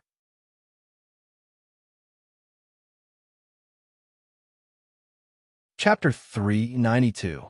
This group of pirates who had committed heinous crimes and innumerable crimes finally aroused public anger. Several countries jointly sent out troops to set up a trap to encircle and annihilate them. But in the end, their main forces still managed to escape. However, they never appeared on the sea again. Some said that they had died in the stomach of a super powerful sea monster, while others said that they had found a mysterious island far away from the human world and created their own country. However, there are many different opinions, and they were all just guesses. No one could have imagined that they would be able to see that terrifying skull flag again. As soon as they shouted, the entire ship was immediately thrown into chaos. The alarm sounded loudly, mixed with panicked shouts, hurried footsteps, the cries of children, and the whines of pets. It was a complete mess. Some people who had just received the news ran out of their rooms while putting on their clothes. They were in an extremely sorry state. Although the Black Skeleton Pirates had disappeared for several years, their prestige still lingered. An oval barrier flashing with golden light appeared and quickly covered the entire Tongyu. The guards on the ship heard the news and rushed over from all directions. After the initial panic, Wang Jinxing calmed down when he saw the helpless passengers. As the captain, he bore the responsibility of escorting this group of people to their destination safely. His responsibility gave him both pressure and motivation. Wang Jinxing began to organize his forces in an orderly manner, planning to fight to the death. Gentlemen who can fight, please gather together immediately. I think everyone is very clear about what the black skeleton pirates mean. This is a moment of life and death. We need help and work together to get through this crisis. Also, the old, the weak, women, and children retreat to a safe place at the back of the ship. Reynolds hesitated for a moment. Why was he so unlucky? He wanted to retreat to the back of the ship with the ordinary people, but after thinking about it, he could only sigh and join the battle. Although he was prepared to encounter danger on the journey, he did not expect the first crisis to come so quickly. Wang Jinxing said in a clear voice, "Very good, brave warriors. On behalf of all the crew and passengers, I thank you for your help. Tanks and warriors, please come to the front. Our enchantment won't last long, so we need your strong defense.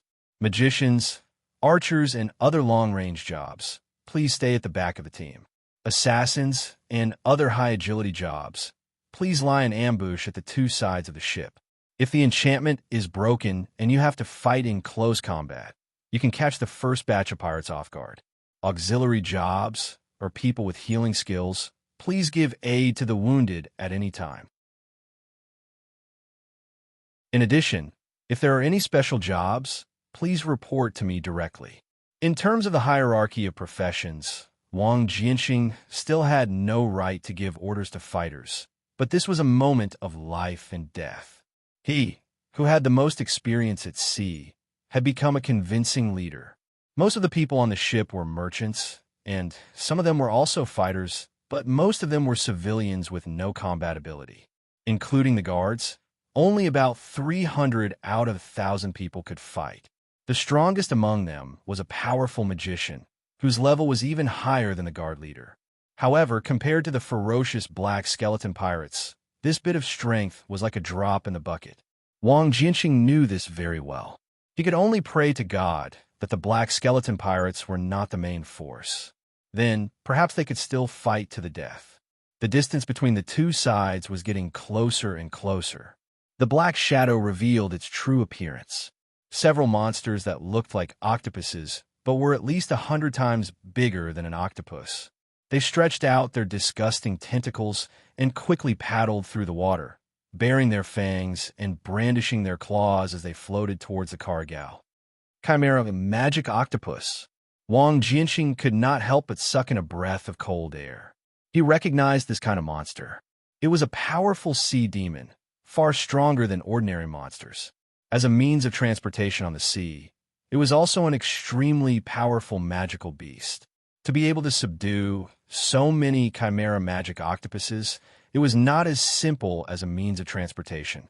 The enemy must have powerful beast tamers in their camp. They were of the same origin as beast tamers, but were of a higher level in combat. As soon as he finished speaking, the two wings of you suddenly made a splashing sound. Following that, more than 10 python-like sea demons broke out of the water. They had no eyes, noses, ears, or other organs, and only had large mouths that looked like suction cups. The barrier rippled slightly under their suction cups and was penetrated. Shrill screams rang out. Some of the thieves and assassins hiding in the dark were forcefully sucked into their mouths. Following that, the sea demons sank into the water and disappeared. Only endless fear was left in the hearts of the people on the ship.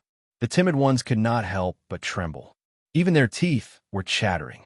They only knew how to look left and right with all their might, afraid that these life-threatening creatures would appear again at any time.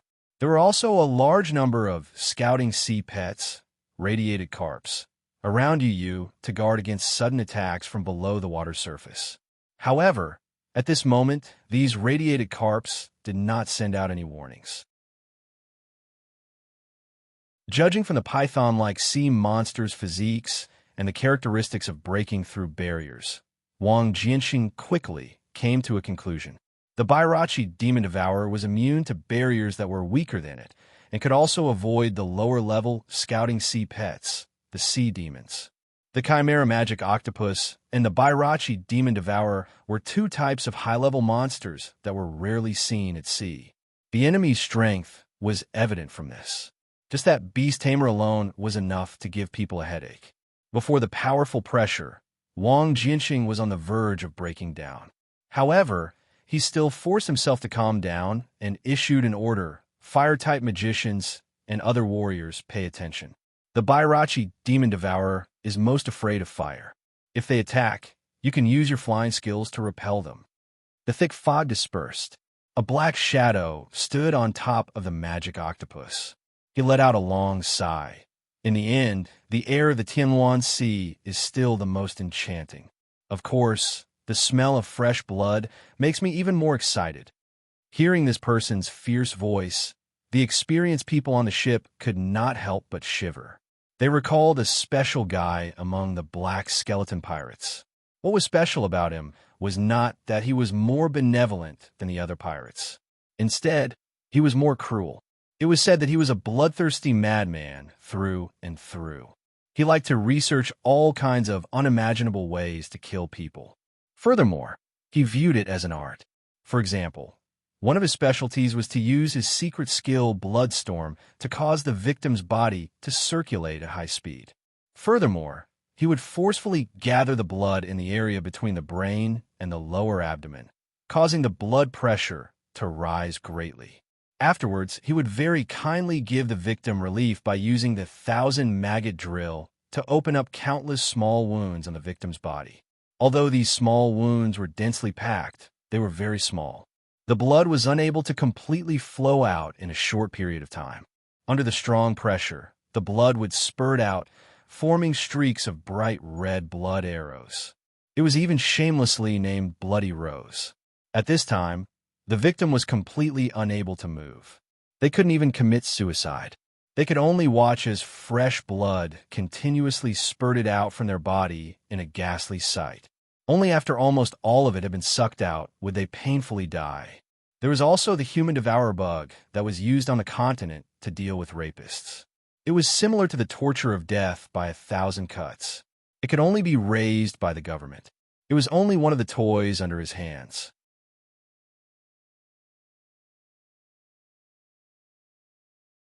Chapter 393. The black figure's face soon appeared in front of everyone. It was an extremely disgusting face. No, to be exact, his entire person was extremely disgusting. He was short and wretched, with a pointy mouth and monkey-like cheeks. His eyes were like mung beans, and his mouth was disproportionately large compared to his face. Saliva and mucus seemed to be flowing out of his nose uncontrollably. But that was not the most disgusting part. The most terrifying part was that his body was almost completely rotten. Pus mixed with mucus and the necrotic muscles and tendons, as well as the countless maggots that went in and out of his body that was riddled with holes, were all displayed on his naked body. He even had a proud smile on his face, as if he was showing off a piece of art. To Maggot Philip. Finally, someone could not help but call out his identity. Maggots were a type of beast tamer. They were famous for cultivating maggots. They had a combat profession called maggots. Maggots used their own bodies as feeders to cultivate maggots. This was an extremely evil and inhumane method of self-improvement. Without a doubt, it was banned by all the guilds on the continent. And the two maggots in front of them were even worse than the average maggots. Many of the most terrifying maggots, such as the bloodstorm bug and the man-eating bug, were fed on the flesh of the dead. Other than the criminals that were punished by the guilds, no one else was allowed to use the flesh of the dead to do such heinous things. Therefore, these two types of maggots were also banned. The graveyard was sealed and guarded by special people. Philip was a madman with a wild imagination. In order to obtain the power of many powerful maggots, he buried himself in a grave until his body was half-rotten due to the strong yin qi. Then, in a condition similar to that of a dead person, he could be used as a feeder for bloodstorm bugs and man-eating bugs. Although these maggots were cruel, Philip would not die because of them. These intelligent high-level maggots knew that if their host died, it would be a very bad thing. Therefore, they used their ability to let Philip's body grow rapidly while being devoured, obtaining a stable source of food. Philip, on the other hand, obtained power from the maggots. This was a classic example of creatures using each other. A strong stench came with the wind. Everyone's stomachs churned, and some even started to vomit uncontrollably. Philip was still laughing wildly, his small eyes flashing with the surprise of seeing his prey. His crazy method succeeded. However, his existence that was neither human nor ghost created his perverted personality. His unreasonable and irritable behavior might just be a cover for his inner inferiority complex. Next to Philip was a shooter. Pointed ears were actually the symbol of the elves. Compared to the hell maggot, who was one of the ugliest people in the world, he was so handsome. The contours of his face were so artistic that it made people jealous. His expression was unusually cold as he stood quietly beside Philip. It was also the smelliest spot, as if he didn't smell anything at all. The bow in the elf's hand was very special. It was not an exaggeration to say that it was the longest bow in the world. Its length was at least 3 times that of an ordinary bow, and it had 3 shining bowstrings that were half red and half blue. Those who knew their stuff would recognize that the bowstrings were made of the crystal core silk produced by the ice body-splitting spider, a creature from absolute zero in the frozen zone. It was one of the toughest rope-like objects in the world. It took a lot of strength to draw this big bow, but the gentle elf could do it. If there was no accident, the person who had just shot the scout at a super long distance must be him. The elf was not as arrogant as Philip, but the crew members who knew him knew that he was no less terrible than the hell maggot.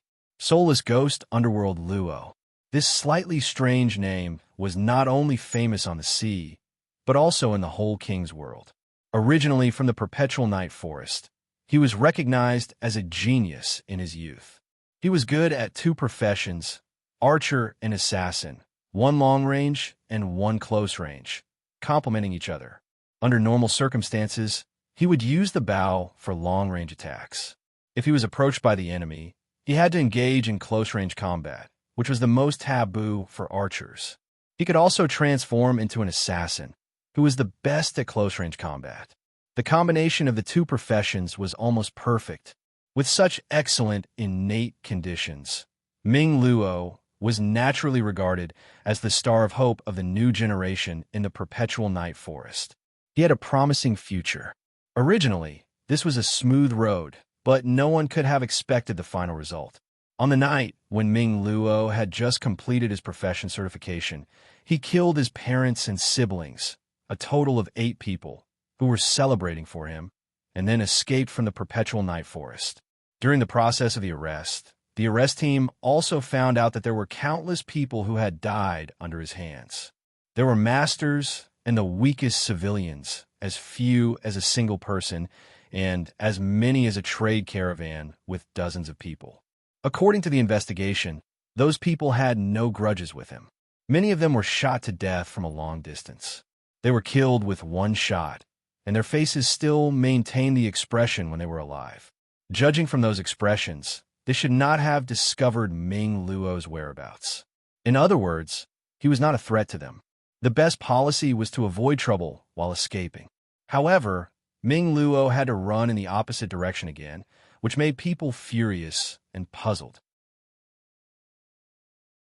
Why did he kill his loved ones, as well as the innocent people who minded their own business, was still a mystery to this day.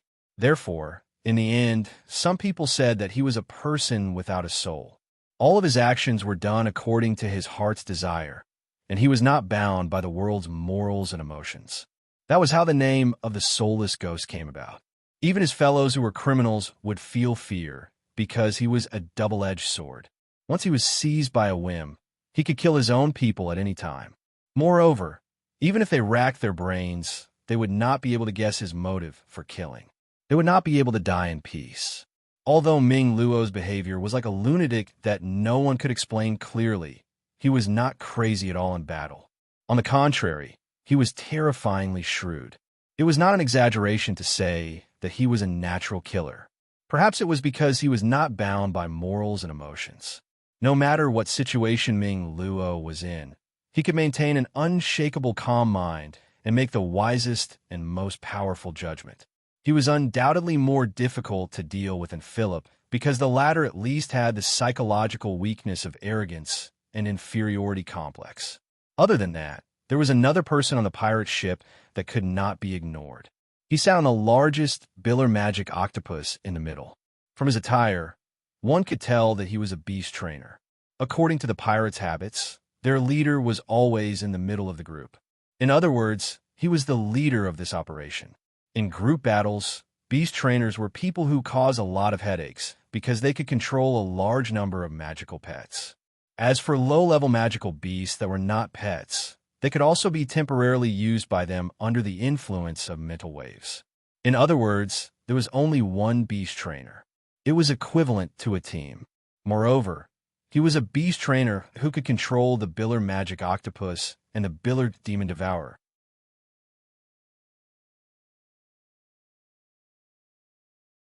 Chapter 394. Naturally, such a person would not be unknown. Beast trainer Davindoka. There were no other rumors about him other than that he was very, very powerful. This was probably the worst news that his enemies would want to hear. It was said that the Black Skeleton Pirates had 3 messengers and 8 ghost generals. Each of them could hold their own. Usually, when they went out to plunder, they only needed one of them to lead the team. This time, there were 3 of them. Davindoka was one of the 3 messengers. Philip and Min Luo were part of the 8 ghost generals. They had 500 to 600 people under them. The number of combatants was about the same. However, how could ordinary combatants be compared to the battle-hardened pirates made up of criminals from various countries? Townsend had been the captain for decades. Naturally, he knew the identities of the 3. He only felt waves of powerlessness and almost lost the will to resist. For such a medium-sized passenger ship, what was so valuable that they needed to mobilize so many people? Or was it just a coincidence? If it was the latter, then they were really unlucky to the extreme. Also, he really couldn't understand why the Black Skeleton Pirates, who had disappeared for a long time, would appear again on the Agart Sea. Could it be that they wanted to use the chaos caused by the war to stir up trouble again? In any case, one thing was for sure. The people who passed through this sea area were going to be unlucky again. Worm! Worm! The 2 magicians at the back of the team suddenly shouted. However, they soon stopped talking. Their faces were flushed red. It wasn't because of nervousness or excitement. That kind of red was too strange. Following that, other strange phenomena appeared. Their upper bodies under their magic robes slowly bulged, like balloons being inflated. The muscles on the magicians' faces began to distort. They looked exceptionally ferocious. Then their skin cracked. Small streaks of blood seeped out and flowed down their faces. They looked like the scariest evil spirits in horror movies. Their eyes also protruded high under the super high pressure. Almost all of them were exposed. In the end, they flew out of their eye sockets, leaving 2 black bloody holes. At the same time, tiny and sharp blood arrows pierced through the mage's robe like needles and shot into the distance. The mage's entire body was dyed red in an instant. From afar, he looked like a blooming rose, beautiful and shocking. This sudden turn of events stunned everyone. No one knew what to do. They even left the area where the Devil Down Master was standing, afraid that they would be caught in the crossfire. Wow! Some of the more timid women instantly cried out, as if they had lost their souls. A delicate-looking young man, standing not far from Reynolds, also covered his mouth. Reynolds looked at him and then at the situation in front of him. His heart was in turmoil. Bloodstorm bug. Finally, someone cried out. This was one of the tomb ghost's favorite killing insects. The witch's death was no different from the legendary Bloody Rose. However, the distance was still so far. Even a relatively strong archer would not be able to reach the range. When did he do this? The blood on the witch's body finally ran out. His body softly fell to the ground. His face was shockingly pale, deeply sunken, and full of wrinkles. He had become a dried-up corpse without any blood. However, the mage's robe on the shriveled corpse wriggled. Not long after, a pile of small black maggots the size of rice grains scrambled to crawl out. They did not attack anyone again. They just rolled on the ground and died not long after. The reproduction ability of these disintegrating insects was very strong. The mother body could absorb the nutrients of a living person in a dozen seconds and produce tens of thousands of them. However, this method of growth did not conform to the laws of nature. The lifespan of the offspring was pitifully short. The daughter body could only live for a minute and a half, but it was a sharp weapon for killing people.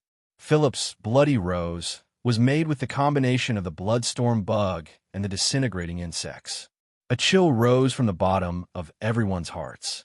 They hadn't even fought yet, but they had already lost so many people, including the witches who had been kept a secret. They didn't even know how they had been injured. They were at an absolute disadvantage. For a moment, everyone was in danger and their formation was in chaos. No matter how Captain Feckett gave out orders, it was useless. They only saw the delicate youth standing beside Reynolds change his expression. He seemed to have made up his mind. He suddenly left his position and rushed towards the witch's camp. At the same time, his 10 fingers opened and closed.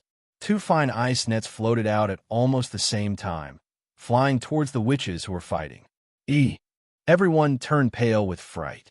First, they were surprised that his control over the water spirit was so strong. It wasn't difficult for a water witch to make an ice wall, but ice nets were not simple. What was even more surprising was that the person in front of them was only a youth. What made them even more surprised was that the youth was attacking their own people. In terms of speed, the ice nets with much lower air resistance were much faster than the ice walls.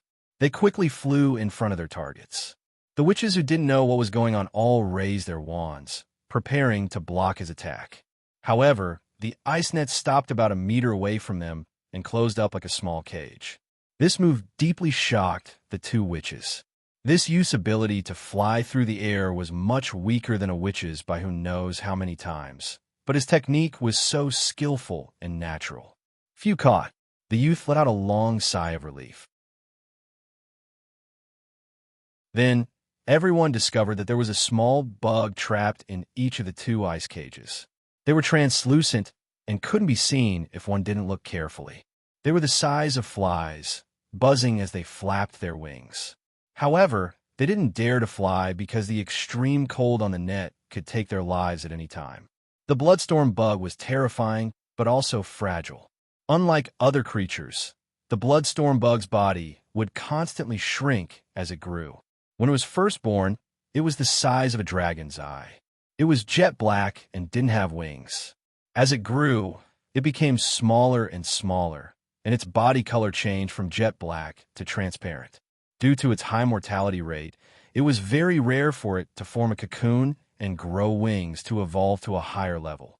Therefore, ordinary bloodstorm bugs couldn't use long-range attacks.